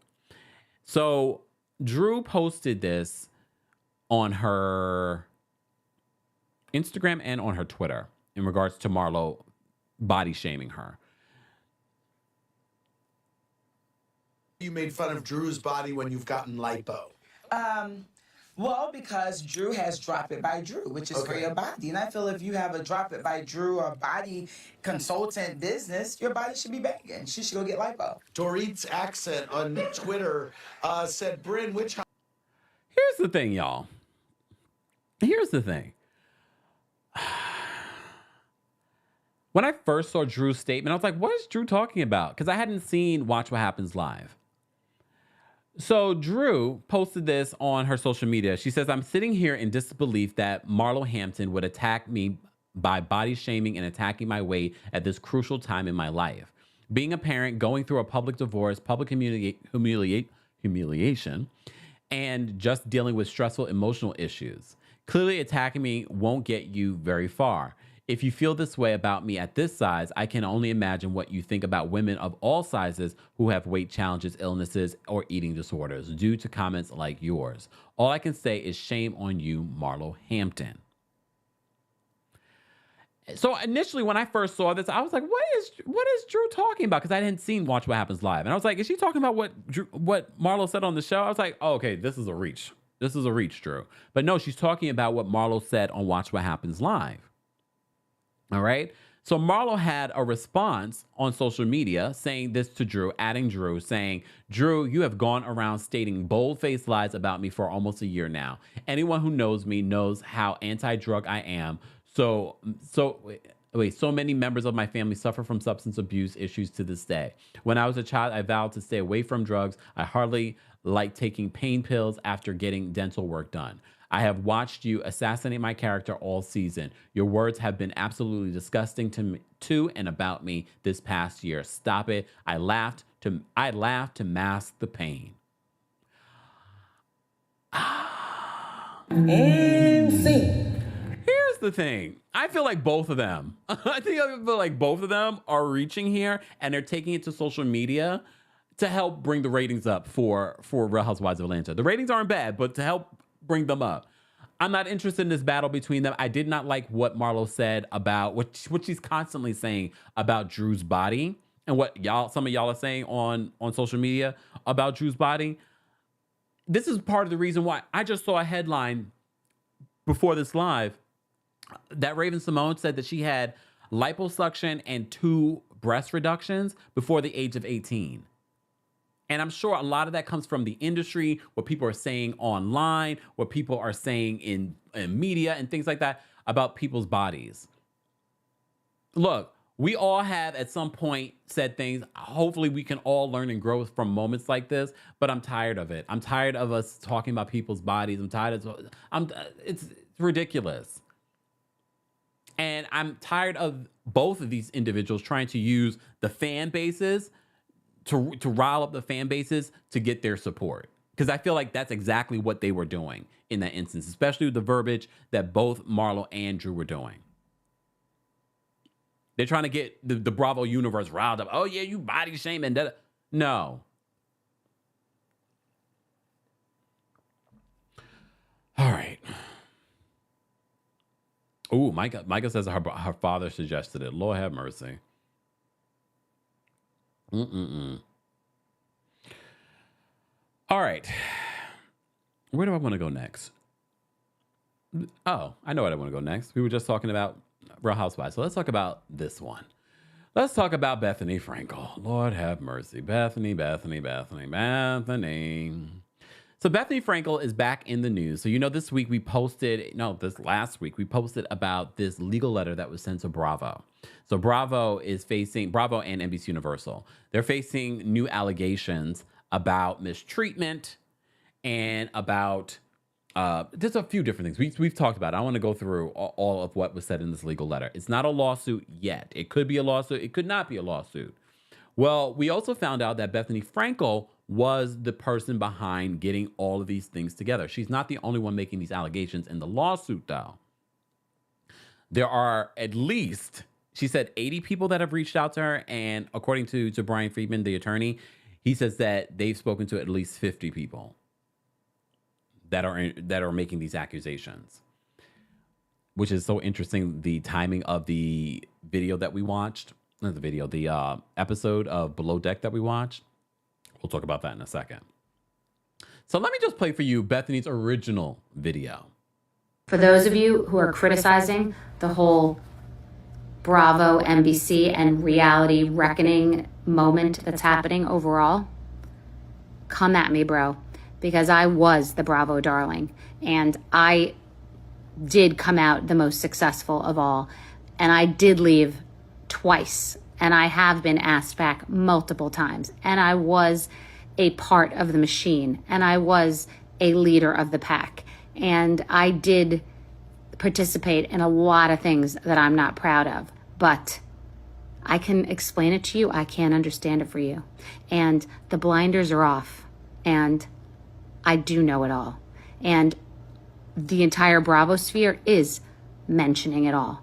And saying that people who signed up for reality TV knew exactly what they were getting into is like saying that a woman who was taken advantage of was asking for it. So if you're going to take a shot at this bee, you better not miss. Watch what happens.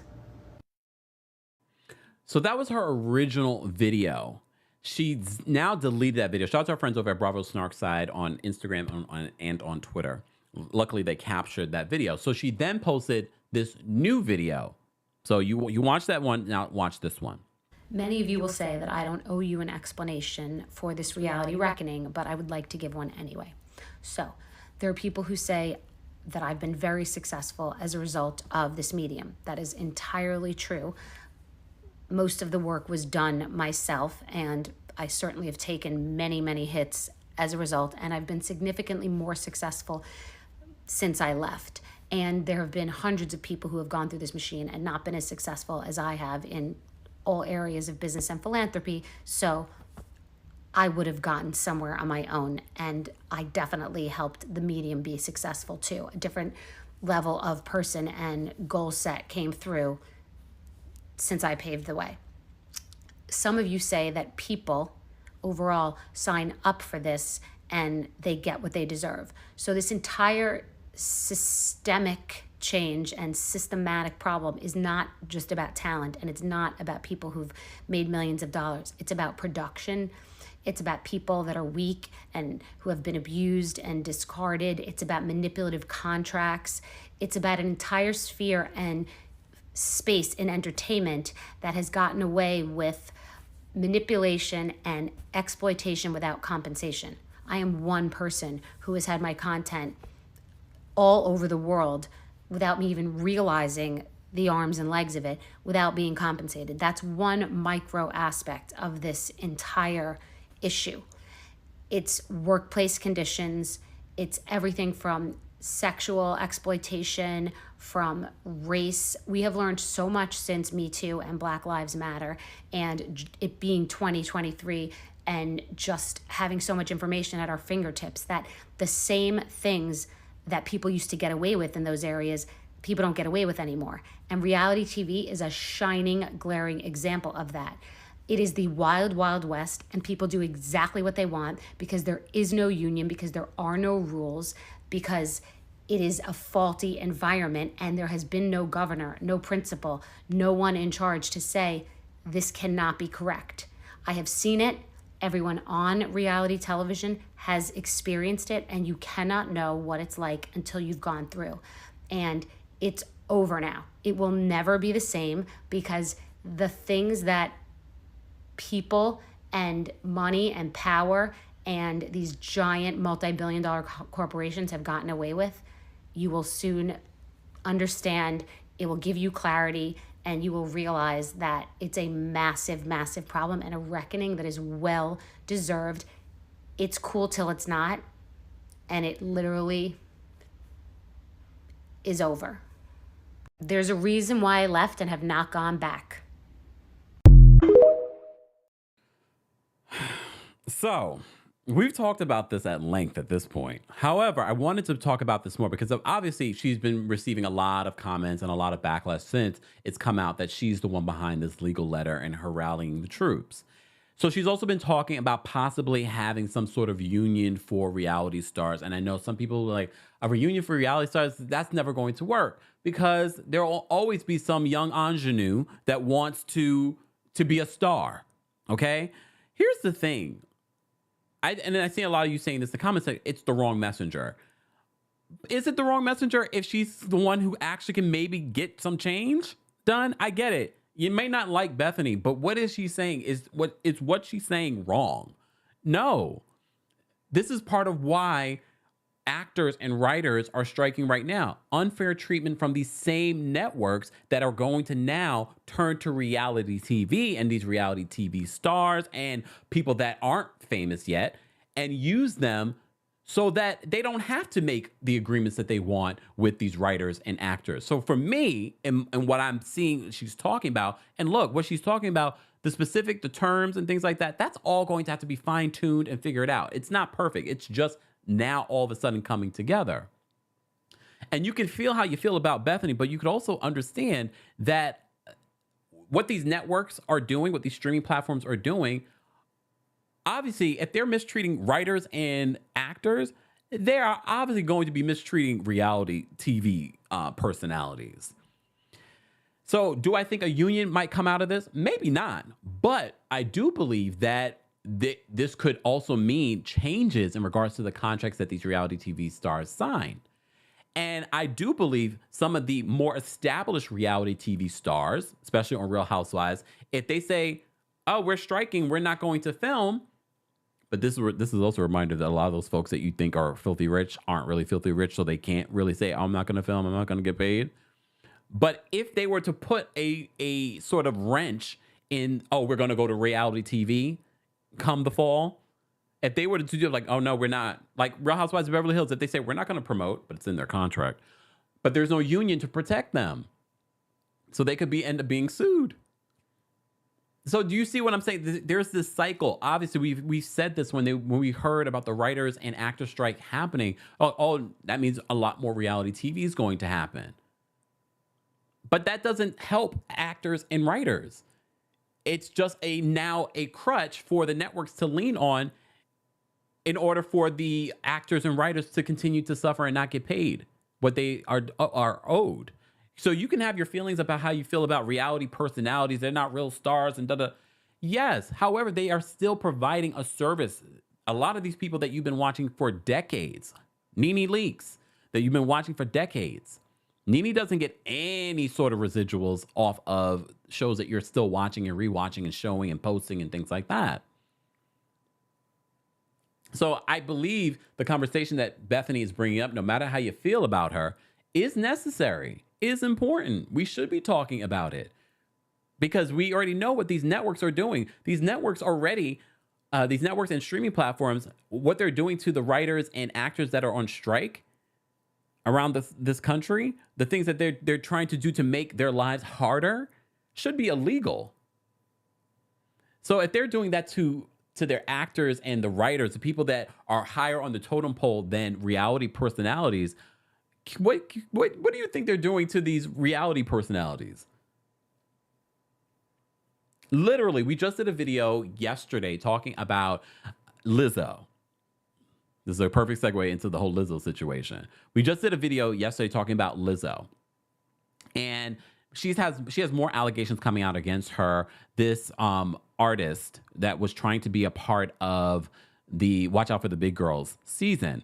She posted a TikTok talking about how she wanted to be a part of this reality show that Lizzo was doing. However, when she looked at the contract, her family that are attorneys, they were like, "You shouldn't sign this," because these reality contracts that a lot of these people have signed, they don't own anything. They don't get anything. They're literally like 360 deals like we saw in the music industry. The Bethenny clause that's in there, that's used in this industry across all platforms.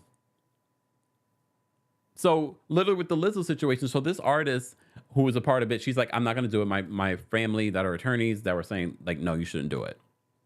Okay.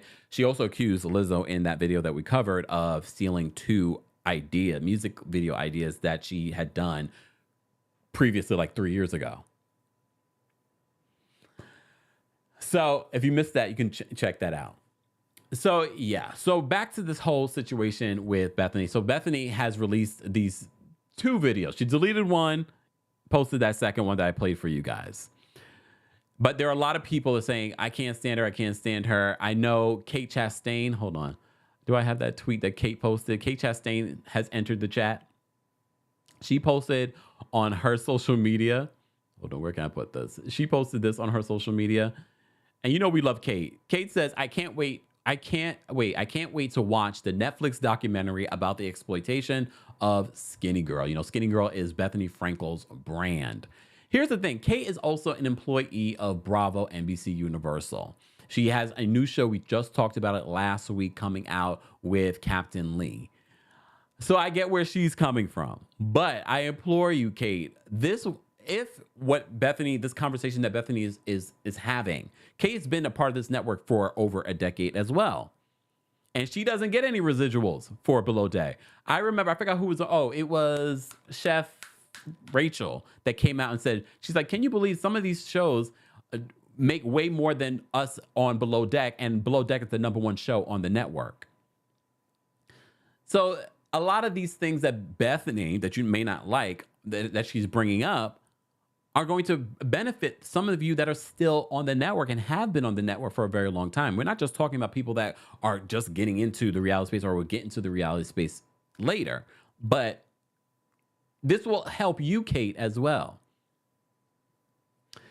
Anyways, what else did I want to talk about? Oh, shout out to Sandra Bullock.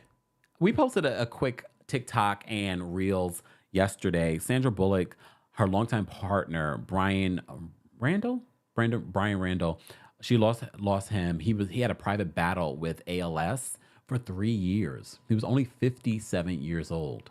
57 years old. And I completely forgot about their relationship. I didn't even know that they were still together.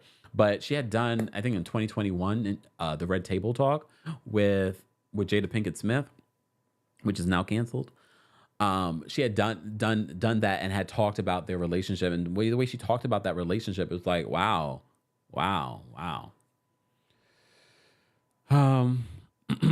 SD, good point. Kelly Clarkson was locked into a contract for almost 12 years and 7 albums with American Idol. I also posted in my video coverage of the Lizzo situation of, I forgot her name. She's one of the young ladies that was a part of Star. She says she doesn't even get the royalties from songs that she wrote for Star on that soundtrack. Just saying. Okay. What else did I want to talk about? Did I talk about everything else? I'm not talking about Neo.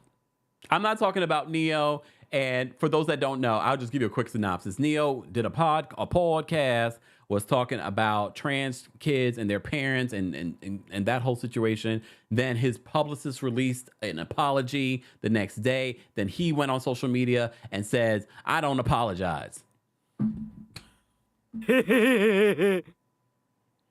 Neo, you have bigger problems to worry about than what you're trying to talk about on these podcasts. But I think Neo's just happy to be in a conversation. Just saying. Okay. What else did I want to talk about? All right, I talked about all the shows that I want to talk about. No, we didn't talk about Below Deck. Let's talk about Below Deck because I think it's so interesting that we're talking about this Bethenny situation and the shocking allegations that came out in this legal letter. And then we had Below Deck Down Under's episode last night. So you know we love Below Deck Down Under, and based off the preview for the rest of the season, Below Deck Down Under is going to be a good season. It's going to be a good season. So we called it. So we've been covering this show since it began, and we called it.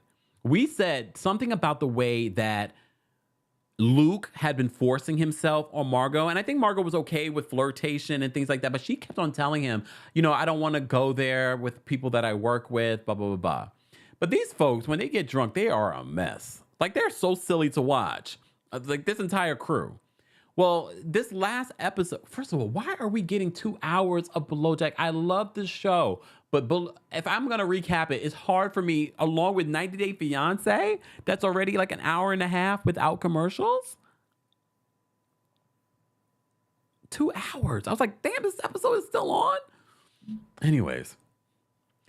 So I told you guys, I said something about Luke and the way that he was sort of like, in just forcing himself on Margot in those earlier episodes, something was wrong.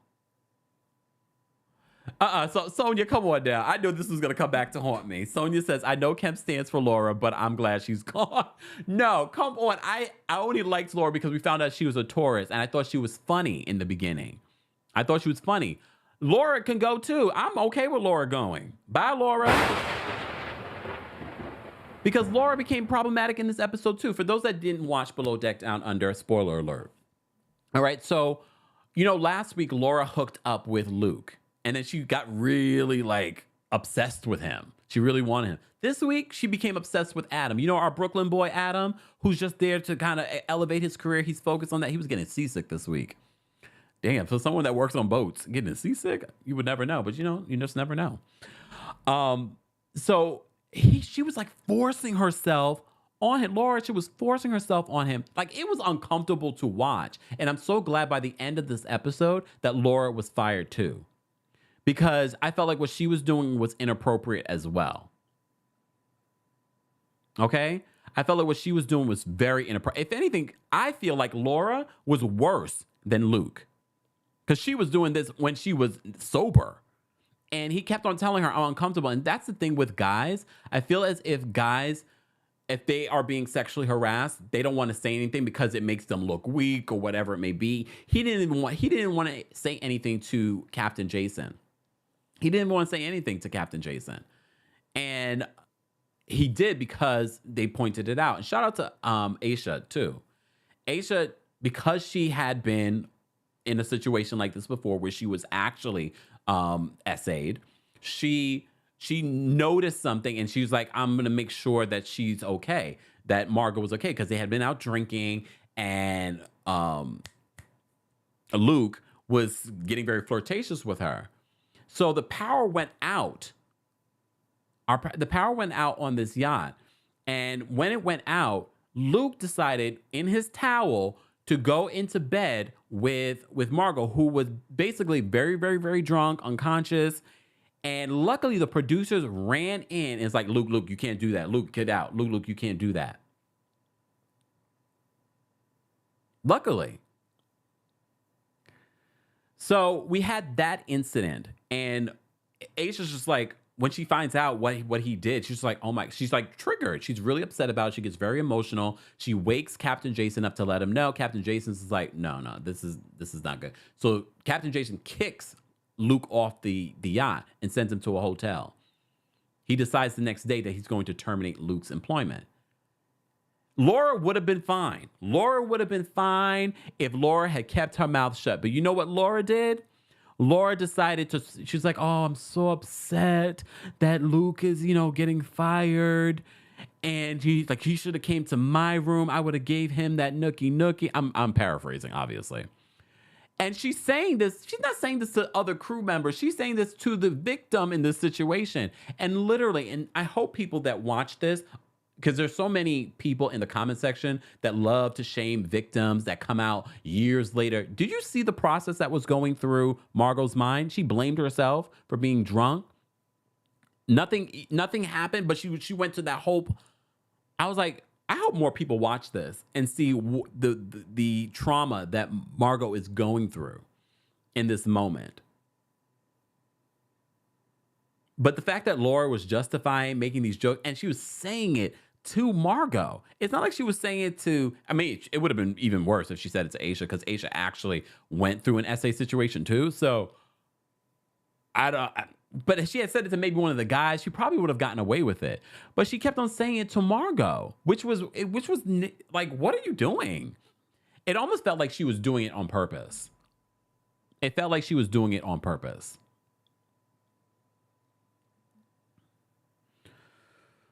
Cassandra on my TikTok says, I just had this argument about why women don't come forward because of the amount of shame. First, their self-shame, and then the shame that people, other women, give them on online or on social media or in life, like Laura. I did not expect this episodes this week of Below Deck Down Under. But I told you guys, I said, because I'm a Taurus, I was like, I'm right. Look, I told you guys I was right. Not that I wanted to be right, but I'm just saying. I was just like, oh, see? I knew it. I knew something was up with Luke. Did show remorse. He did show remorse the next day when he was sober. But I wonder if there were more stories. I wonder if there are more stories about other women that he's been with. That maybe afterwards were like, I really didn't want it, but he convinced me.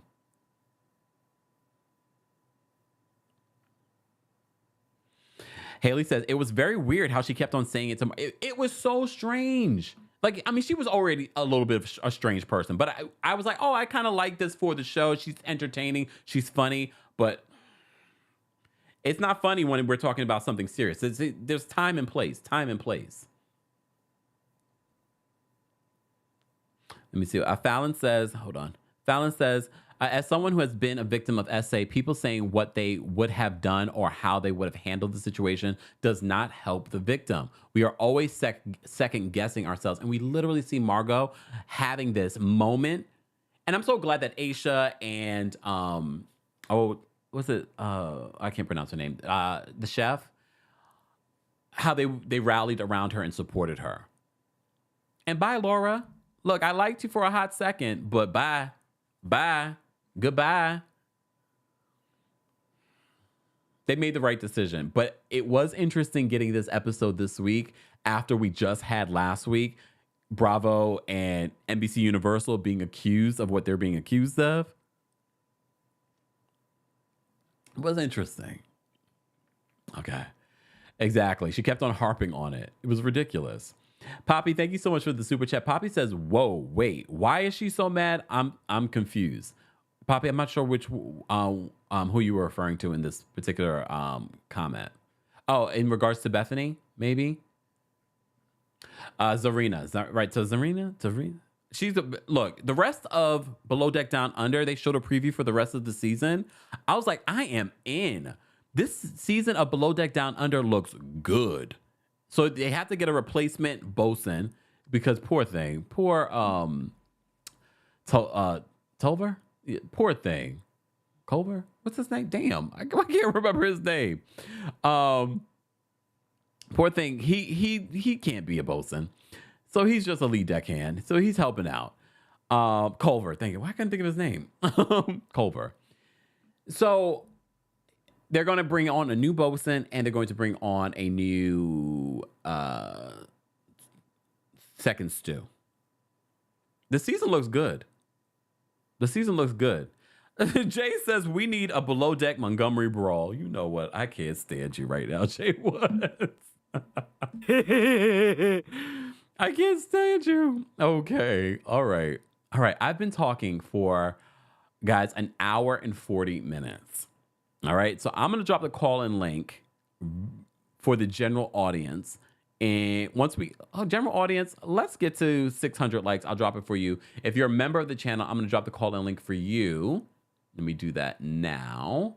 And thank you guys again for the super chats, the Venmos, the Cash Apps, the PayPals. We see those after the live, but we appreciate your monthly support. Members of the channel, I'm dropping the call-in link first for you. Okay, it's not part of the perks, but I've made it a perk.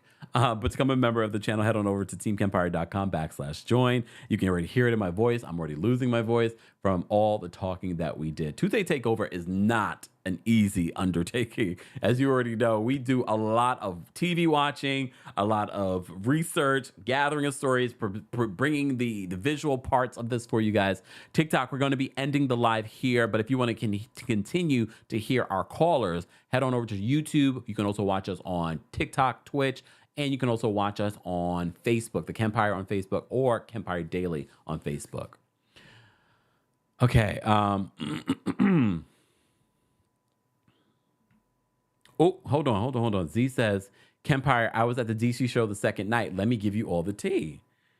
Really? Wait, was there tea to be look, was there tea to be given?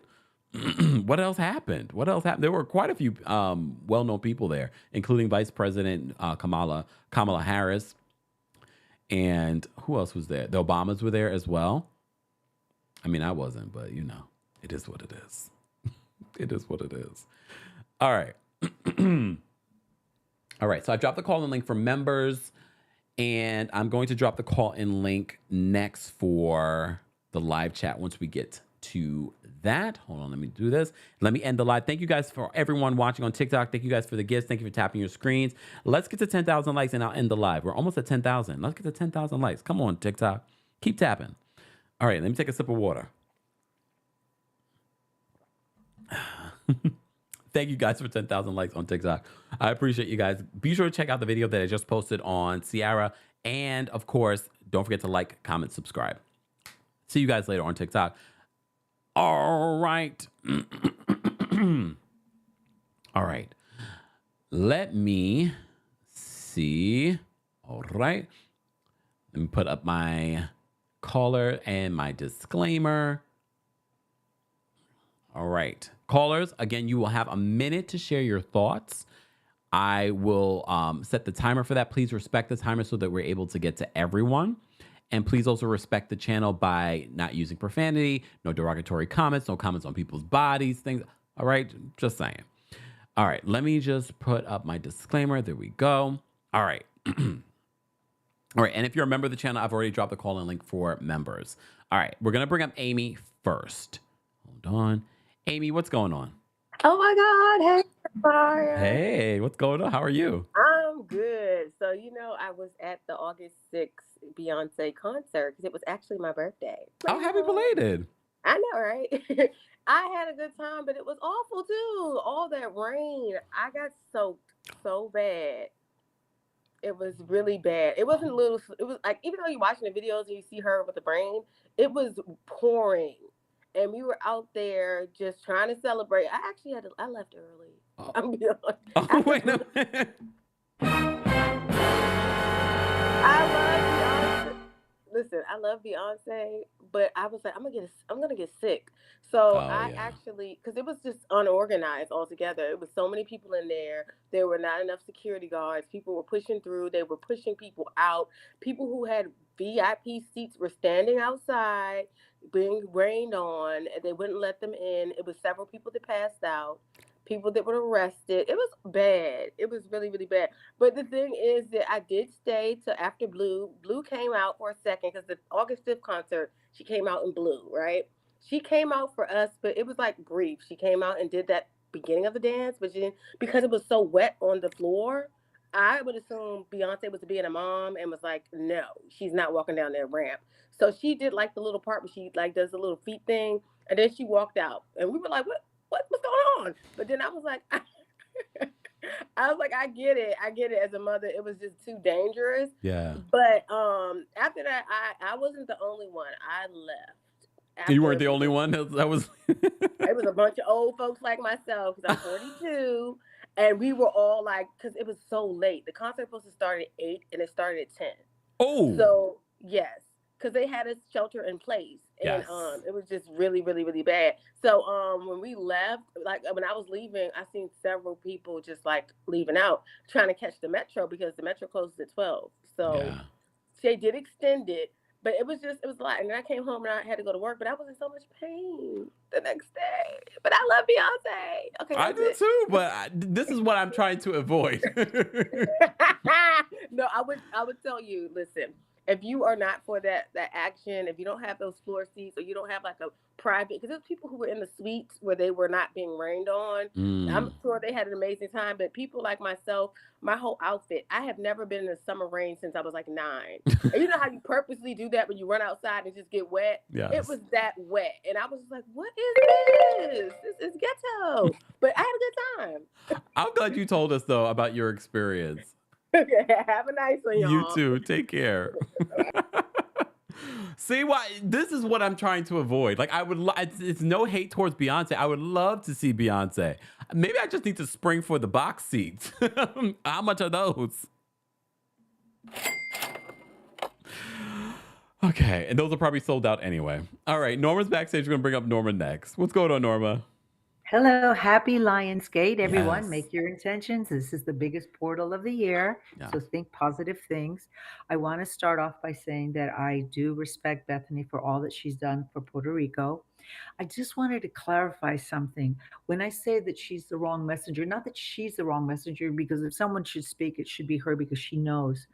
But I'm reading a book called Burn It Down, and it was a journalist from Variety for many years, and she wrote something that says it's very, what is the word? Oh, Jesus, Norma, why did you lose it? Anyway, what she's saying is this goes deeper than just what we see, and it's good that she's bringing attention to it, but this is what's the word? Anyway, the point is this has been going on for years and years, and this goes deep within the studio system where these men get away with doing atrocious things. I just wish that Bethenny would send the message a little different. Don't talk about her past. Don't talk about her achievements. Talk about moving forward, saying, listen, guys, we have to stop. And I agree. I think these people have been exploited. They're always sending them out to drink. And just like this young woman who said no to the Lizzo video. Yeah. And this is the interesting thing. In this book, they talk about how the media shines light on certain things. Well, it's interesting that, okay, I'm not saying Lizzo is guilty. I'm not saying she's innocent. I know someone who did work with her and they said she's difficult. But then you get these men who are corporate giants in the entertainment business, and what they do is worse. There was a story about Scott Rubin taking a computer and breaking it on somebody's hand. And this book, it's so deep. If anybody's interested, you really want to know the ugly I was reading and thinking, maybe I don't want to act anymore. Because I don't want to be a part of an industry that perpetuates racism, that perpetuates misogyny, that perpetuates all of this stuff, because that's what he does. Yeah. So, happy Lionsgate. Here's the thing. Before you go, Norma, I appreciate what you're saying, because I struggle with that sometimes as well, especially in this world that we're in that we call entertainment. But if we're not in it, we can't be that voice to tell people that's not right. You shouldn't be doing that. That's unacceptable. You know what I mean? And I guess my point is trying to say that it doesn't just stop at the reality level. It goes deep. And yes, the reality talent is treated like trash, because they are the cheap fast food entertainment. And so, and you're right. If they put their foot down, then maybe they're going to have to reckon. So I just hope that she stops talking about herself. Yeah. And all this stuff, and just start saying, listen, folks, we need to move forward. This is what we need to do. And residuals, just FYI, aren't all that. It's a sliding scale, just so you know that. So I got a check the other day for 12 cents. I've had a check for 0 cents. So it happens. Yeah, no, so people laugh at it. We laugh at it as actors, but the truth is we're not getting paid for streaming. And so they sent you a check for 0 cents? Yes, multiple times. That's a disrespect. That's a waste of paper. And stamps. And stamps. sorry. I don't mean to laugh at that, but I never heard of that. When she goes out, we're not getting compensated. Yeah, you'll get compensated, but it's not to make a living. I made $300 last year in residuals with a strike going on. Who can survive? But I still send you love. Thanks you, Norma. Take care. Okay, bye-bye. Bye. I mean, I love we get these. See, we all have conversations and debates about these things, guys. But you see how we have healthy debates? That's how you can have healthy debates in the comment section, Replay Crew. All right, we're gonna get to some more callers. Live chat. Once we get to 600 likes, I will post the call-in link for the general audience. Right now, I'm giving members 2 minutes to talk about whatever they want to talk about in regards to what we've covered during our Tuesday takeover. I just thought about this. 12 cents. So a stamp costs more than 12 cents. You might as well just gave me a stamp. Anyways. All right. Miss Bernice is backstage. You're going to bring Miss Bernice up. What's going on, Miss Bernice?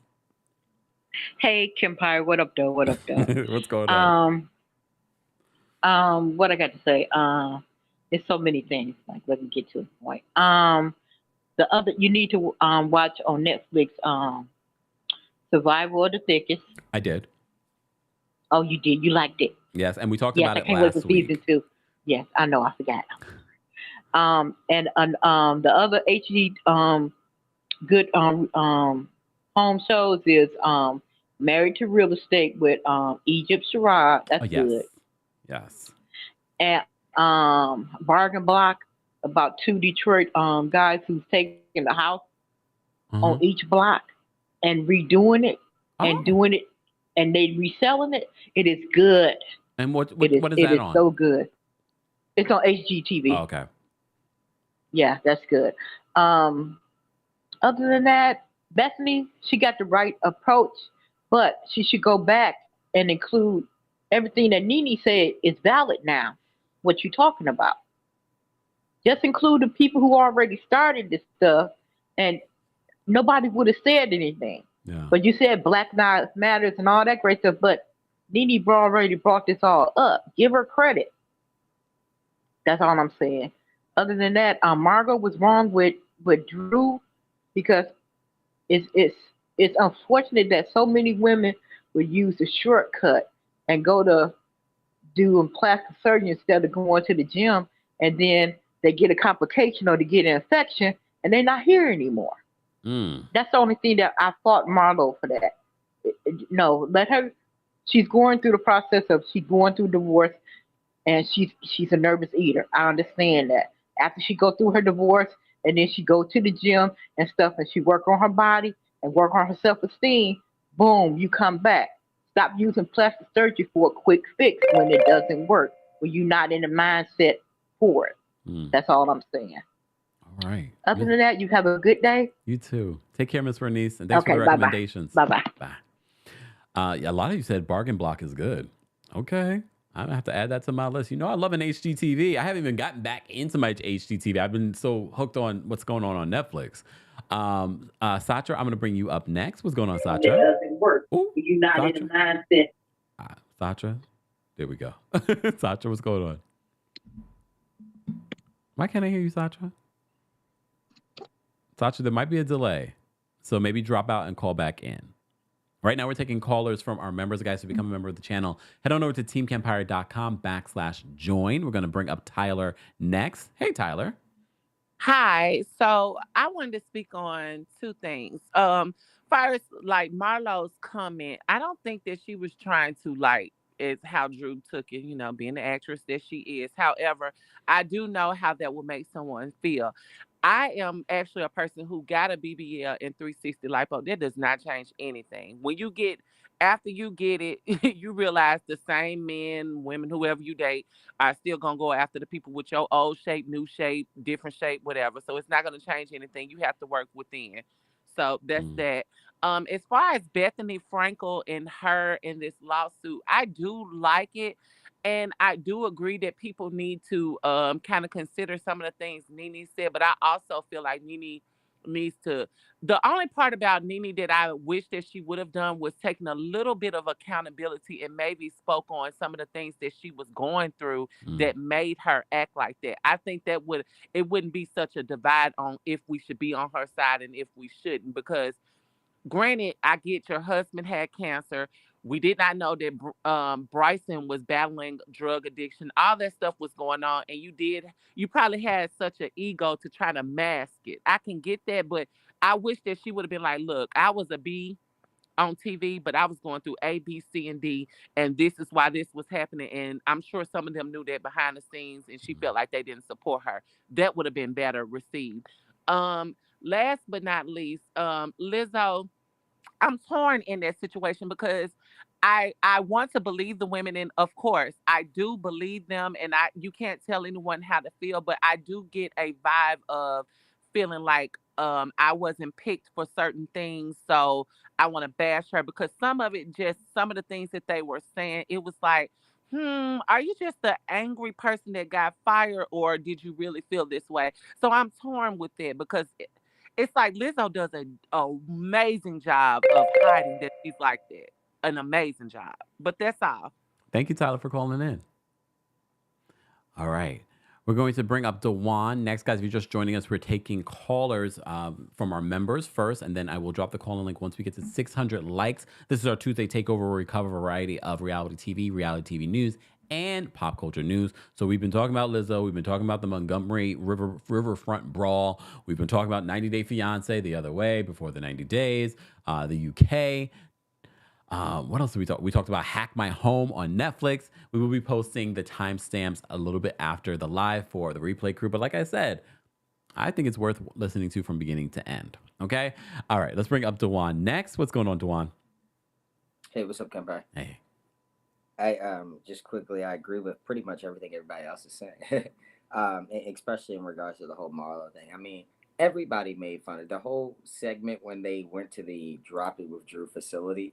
They were all like, "Wait, you do Drop It With Drew and you look like this," And so I don't think that it was said with malicious intent. I think that's just what the Housewives do. And as far as Marlo record, like she said, I mean, we bashed that. I mean, everybody knows it. She slashed the girl's face 20 years ago. And I agree that Nene deserves some sort of credit in this conversation with the residuals for as it relates to reality stars. And I don't think it's a slight that either her or Bethenny highlight their accomplishments and what they've their individual experiments. And I hope some of the other cast members do the same exact thing. Just because I think at the very least, just compensate them for what they've done. I mean, everybody are able to build these brands and empires, and I mean, entertainment is built around them. I mean, what we're doing right now is built off of them, and I think they should have some skin in the game. And so that's just my final comment on that. Okay, Dewan, thank you so much for calling in. All right, let me restart that. We got Rahina backstage as well. We're gonna bring Rahina up next. What's going on, Rahina? Hi. Hey. How are you? I'm well. How are you? Good, thank you. So I just wanted to comment on a couple of things. I'm sorry if you hear my baby in the background. That's okay. So the fight on the Alabama fight, that was like a bit, much to watch, but I'm in support with my Black people, And also that also had my husband like, are we okay? Because my husband's white, so he's like, oh my gosh, this is crazy. What got me watching that video is when the guy, like, he threw his hat up. It was kind of like a sense of like, you know what, whatever happens today, I'm gonna lose my job. So however it goes. So I'm glad that all these people were able to rally around him and basically, fight for him. I don't have much to say afterwards because I always go blank when I talk to you. So next time. That's fine, Thank Rahina. you. Thank you so much for calling in. Thank you. Bye-bye. Bye. All right, we're gonna bring up Robin next. Hold on, Robin, what's going on? Rahina said just what I did. I had all these things to say. Now they're out my head. But thank you for coming around to Below Deck, Down Under, because you were kind of sketchy about this. And I was over here saying, just stick with it, Kempire, because Aisha has grown so much from when she was on Below Deck Med, and to see her last night, amazing. And I love her and Captain Jason. They are a great team. Yeah. about what those residuals for the actors in general. You were marveling that Norma said she got a check for 0 cents. I think that she should have explained that the way residuals happen is it's in you like the first time something is rerun, you get this much, and then it reduces. And I think over time, then it just bottoms out, and there's no more residual to be had. Yeah. But the 0 cent check is the acknowledgement that it aired. Yeah. Okay. It's an accounting. Yeah. And I am. They could email me that still, though. it's probably legalese, and that's probably the reason. The other thing, I'm so happy that to see that the things that move, I believe, moving forward, as a result of that demand letter. I don't expect that there will be any kind of court case. They're going to settle this thing. It's going to be hush hush. I want to predict that there will be settlements made. They will all be confidential. And then from there, they will also then make promises to have particular conditions and rules moving forward. And they're going to do as much as they can to appease the reality performers so that they don't form a union. Okay. And I still think a union is a good thing because even though people may, in those situations, have a different pay scale, they have some minimums that everyone would be entitled to. Yeah.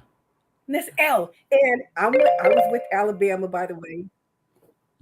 You were what? Yeah, I was outraged the first 2 days about just what happened, and I have to tell the truth. This morning, I was watching some more videos and memes, and I was really laughing. I think I was able to laugh at just the stuff because ain't nobody hurt. Yeah, but it's as serious as it is. Let the black people and Black Twitter get on it, and it just goes out the window. It does. It does. Viva la chair, All right, Kempire, check you next time. Thank you, Robin. Take care.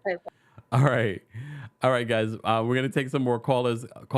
Again, you don't have to use the full 2 minutes. I want to be able to get to everyone. We're about to drop the call-in link for the general audience. I'm gonna bring up Poppy next. What's going on, Poppy? Hello. Hey. I made it. Okay, I'm going to keep it real quick. Oh, my God, I made it. All right. So all I want to say is my wife does music. She's she does licensing and syncing for music. All the in-between songs that you hear. She gets more residual checks.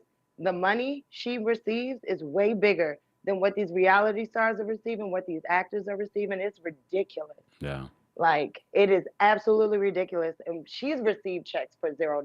I understand. But to be the actual talent, I find it egregious. I find it outrageous. And we do need to unionize. I mean, they do, so I can keep going and watching them because obviously I need this in my life. Oh my God, I made it today. Thank you so much. That's all I have to say. Thank you, Poppy. Bethenny's doing the most, but she's doing the work. All right. Right. Thanks, Poppy. Take care. I love that. Okay, let's bring up Sandra. Hold on. Hey, Sandra. What's going on? Uh-oh. Hello, can you hear me? Now I can. What's going on? It says you're in the show. Everyone can see and hear you. Can you hear me? I can hear you. Can you hear me? I can't hear you. Oh. But if you hear me, I'm Satra. Love your dimples. And I just want to say I sent a comment that said the elderly man with the white chair, he was channeling Lou Gossett Jr. in that Gathering of Old Men movie, and that white chair was Rosa Parks' seat that she refused to give up to white people. That's all I had to say. Thank you. Good night. Thank you, Sandra.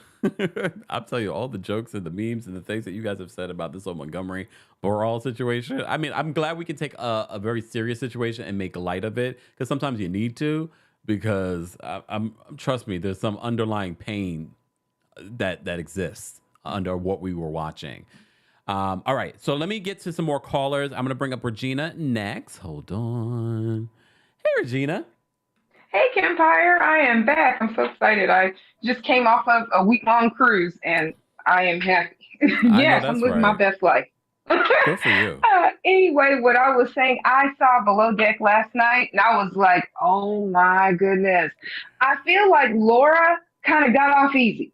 Because the stuff that she was doing to our Brooklyn brother, man, climbing up in his bed and rubbing on him and stuff. Yeah. If a man did that to a woman, yes, it would have been on. And so I mean, I wish that some men would come out and say things like that are happening, because gives some women who are like that permission almost to feel like, oh, it's okay because I'm a female, I can get away with this kind of stuff. They jumped on Luke when he did, which what he did was completely inappropriate, and I'm glad that they got it. But I was thinking they were going to let her go. And had she not opened her own mouth, she probably would have gotten away with everything that she had been doing. And with regards to what's going on with Bethenny and everything, love her or hate her message is good. And it's actually good that she is the one bringing it out, because I feel like Bethenny, whether you like her or not, she gets things done. She has the power and has the ability to kind of galvanize people and get things done. So I don't know if they're going to necessarily, have a union or anything, but I do think they're, like the other callers had said, they're probably going to settle this. They're going to come up with some things and kind of appease people quietly and under the table. So anyway, that's all I had to say. Thank you, Regina, for calling in. Take care. Have a good one. Bye. Bye. Regina reminded me of an apology that this one, hold on, let me bring up the picture from Below Deck Down Under. So for those that missed it, we did talk about Below Deck Down Under. We talk about it every single week, and the rest of the season looks really, really good. But I was telling you about this whole situation with Luke, and mind you, Luke and Laura. If you're a General Hospital fan, you know you know why I'm like Luke and Laura. So Laura posted on her social media, shout out to our friends over at Bravo OMG on Instagram. They captured this because she posted on her social media an apology. She said, my sincere apologies to Adam. That's our Brooklyn guy. I did not realize I made him feel uncomfortable, and no one should be put in that position. And to Margot, to not been able to empathize. I was 29 when the show was filmed. 30 was my life changer. I am 31 now, and I am changing it as all of you, an entertainment show. Oh wait, I'm watching it as all of you, an entertainment show. Girl, 29. you're grown. 29. What's that mean? Sway? Her apology is not apologizing. It was very obvious. It wasn't like she was just sort of flirting with Adam. Adam literally was just like, no, I'm not and then she went on top of it. Was a lot. For me, she was a lot worse than Luke. She was a lot worse than Luke. And she almost got away with it. She almost got away with it. But she couldn't help herself. Florence, I'm going to bring you up next. What's going on, Florence? Hey, it's been forever. I know. So my question is, I understand Bethenny is trying to use a union, but don't the studio or the big wigs, don't they have the option of saying, okay, we're just going to hire regular people? Yeah. Because at the end of the day, there's so many thirst buckets out there that are willing to be paid pennies just to be on TV. For example, Gina. I think we all said she's the lowest paid, but she accepts it because, they're like, hey, you can take these 2 quarters or bye. And she's like, okay, I want the 2 quarters because she gets to be on TV. Now she's promoting whatever she's doing. So I see what Gina's saying, but I'm not Gina. What's her name? Bethenny's wanting, but the studios, they're about the money. And if I can pay someone $2 to do what you're going to do and they're fine with, whatever, I'm paying the $2 person. So anyways, that was my 2 cents. Thank you, Florence, for calling in. Thank you. Take Bye. care. Bye. All right, let's bring up Dr. Payne, who's backstage and probably at work. What's going on, Dr. Payne? Hi. Of course, they were just trying to bring me a patient. I was like, 1 second. All right. So I just want to say I haven't watched Below Deck, but I do, and I never, ever liked Bethenny. But what she's trying to do, I think, is a good thing. I think these studios are just ridiculous. I only know bodies. I don't know the law. I wish our esquires would chime in, but why are the studios not held at like an antitrust type of thing? Why are their price setting or something? It's not fair that they can continue forever, and even putting in the AI stuff in the contract, they've gone too far. They must be stopped. I must sound like a big socialist, but I just think they're not right. So that's all I have to say. And I'm still mad about the Nene interview trying to come for Candy, but that's another day. Yeah. So have a good day. Thanks, Dr. Payne. Take care. And I know Candy in a recent radio interview spoke about that. We didn't talk about it here just because I didn't have time to prepare to share that with you guys, but maybe I'll talk about it in another video if I have time. Ebony, we're gonna bring up next, and live chat. I'm gonna drop the call in link, so Ebony and Retha will have their time. But if you're not a member and you're calling in now, everyone will have 1 minute to share the thoughts, just because we've been live for like 2 hours. Okay, I'm gonna bring up Ebony. Hold on. What's going on, Ebony? Hello. Hey. I have two comments. I have one on the Ciara and Russell. Yes. Well, she's primary custody, so you would see her husband, as she is now, more with her son because she is the primary custody. You wouldn't see Future with the son, and I mean, he has way more children, so it would be really unfair for him to show more love for his one son with Ciara than he does for the other children that he has. But I just think that because it's really hard to spread yourself that thin, as we can tell with Nick Cannon and so forth. And I do want to say another thing too with I don't like seeing Lizzo being made this villain. She's made to look like she's this monster. She was like really hounding these. What if this girl really was the heavyset girl? What if she really was gaining weight and she was affecting the whole dance line? And they said something to her, and she took it as a comment as you're being fat shaming me. Is that wrong? I don't know. So that's what I feel about that. And I just feel like we're just, the news right now is making her look like a villain. So that's all I got. Have a great one. Thanks, Ebony. Take care. All right. We're going to bring up Aretha now. And if you're in the live chat, I just dropped the call and link for the general audience. We're going to bring up Aretha. What's going on, Aretha? Hi, Kim. Hey. How are you doing? I'm well. How are This is you? my first time calling, so hi to everyone also in the live chat. Where are you calling from? I'm calling from South Africa, actually. But I thought So so. we love you this side. I love you. Thank you. You remind me so much of Wendy Williams, by the way. Thank you. Okay, so I want to say, first of all, with Bethenny, I feel like she could be a little bit more humble, especially considering this side, we don't know her that well. Besides the whole her exploiting the skinny girl thing, we don't know her. So including Nene into the whole suit that she's trying to push, I think it will be a good thing, especially seeing one of her comments on TikTok where she said Nene was only fighting alone, she's fighting for everyone. No, Bethenny, no, include Nene. Yes, Nene has made her mistakes, especially with this side. Well, when it comes to me, watching Atlanta and the seasons that she was on, I only had one lens. So it seemed like Nene, as time went on, she was becoming uninterested in the show and whatnot. So I didn't know anything about the behind the scenes, but that was just my perspective on everything that was happening. And so, yeah, Bethany should include Nene.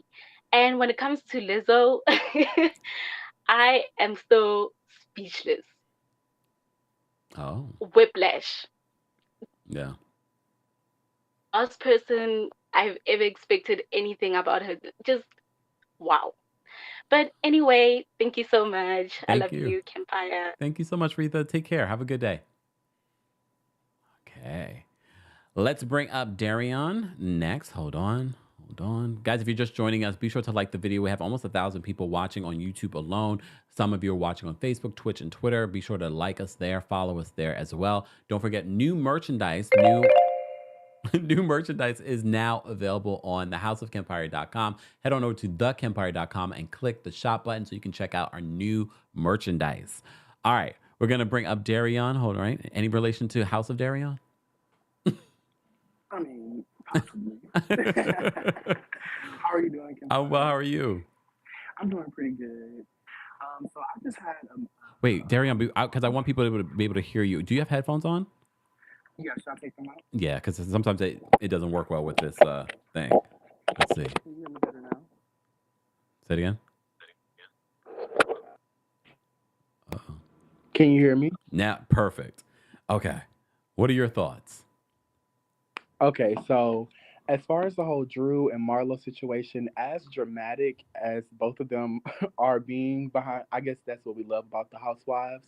But I feel like as far as like the comments on people's bodies and things, I feel like they should be more mindful of those types of things, especially because Drew has been very, well, not very, but she was transparent about her endometriosis and how she has the tissue growing on her abdomen and things like that. So and also saying that because of that, that's why she started to drop it with Drew, or is the face for what that lady's company, but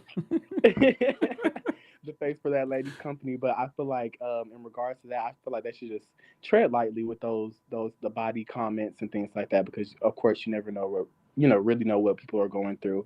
And then also Marlo is the same person who a few seasons ago was talking about back issues, and Portia was calling her out for laying on the table before she came to New Orleans. So, lipo here, lipo there. You can't talk about people's bodies and then you're going to lay up on the table too. So that's all I had to say about that. And that's it. Thank you. And Darren. Justice for Nene. Oh, okay. Thanks, Dario. Take care. Thank you, Kempire. You too. Bye. All right. Not the freedom chair. Is this Kari? Hold on. Kari. Oh, yes, it is. Oh my God. Is there somebody after me? I'm trying to take my chicken out the oven. No, this is it. We're gonna end this live right now. Okay. Dang it. Hold on. Let me close my. Okay. So here I go. I want to start off by saying when it comes to being a predator, there's no better or worse. Coercing someone and getting a yes under duress doesn't make you better than the person that held someone down. You're both disgusting. SA doesn't have a scale. It just has victims and abusers. And then two things can be true and are true at once. Drew is an attention-seeking crybaby, and Marlo is a mean-spirited gutterball from the 50s. Bethenny is doing what we tell all privileged white people to do: use their privilege for good. You never find me crying about a white woman using her tears for my benefit. Every messenger doesn't have to be your favorite to get your message across. They just need to have a voice. But if we're going to talk about unreliable messengers, that would be Nene. You cannot use Kim as an example of racial bias and privilege and then say you'd work with her again. That undercuts your entire argument. Bethenny got a check. She got multiple checks. Y'all do not. Her kids got a college fund. Y'all are waiting for yours to turn 18 so you can finally monetize them. Y'all are crying about the rich lady using her lawyers to fight for you. Them brain cells matching them bank accounts empty. The lady who doesn't need the benefits she's arguing for is the best messenger you can ask for. Woo, okay. Not gonna take care of that situation behind you. All right. I'm trying to cook. Thanks, Kari. Bye. Oh my goodness. All right. Hold on. Hey, Gwendolyn. Gwendolyn says, relatively new member watching from the Boogie Down Bronx. Would love to see your cuteness in real life at a New York City meet and greet. Well, I don't want my meet and greet to end up like a Beyonce concert, so let me work out the details for it. And she got a whole team. No, but I know a lot of you've been asking. Let me work on it. You know, I'm a tourist. I got to make sure everything is right.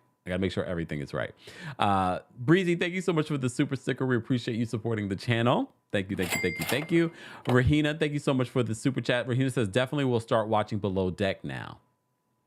Below Deck Down Under, and based off the preview for the next couple of weeks, it looks like it's going to be really, really, really good. So I'm in, and we're gonna continue to talk. I might end up I might start not recapping one of the 90 Day Fiancés, and it won't be 90 Day Fiancé UK because I'm still enjoying it.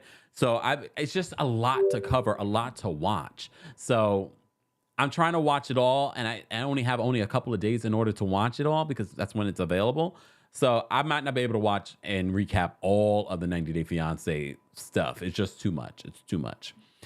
But anyways, thank you to everyone that called in. Thank you to everyone that sent in a super chat. Thank you to everyone that just engaged with the content, shared the content, liked the video, subscribed. We appreciate you guys. If you're a part of the replay crew, we will be posting the timestamps a little bit later on. But be sure to watch. Be sure to comment. Be sure to like. Be sure to subscribe. We're almost at 300,000 subscribers, and we appreciate that. The road to 500,000, then the road to 1 million is right around the corner. All right? All right. So let's get out of here with some music, guys. Thank you so much for being here. Have a great rest of your Tuesday. I will see you all in the next live video content. I'm sure that Tory Lanez situation we'll get an update. So stay tuned for that. Talk to you guys later. Bye, y'all.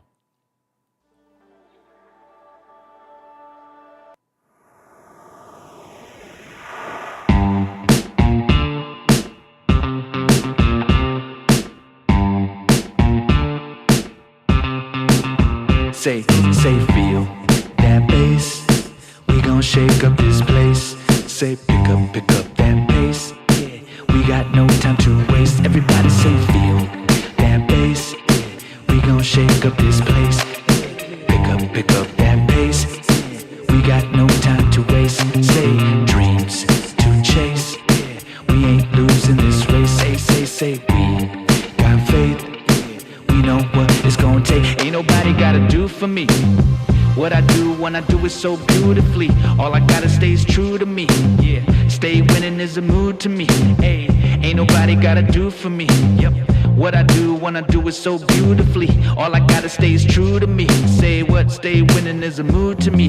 Hey, I said.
Stay winning is a mood to me. Hey, I said feel that bass.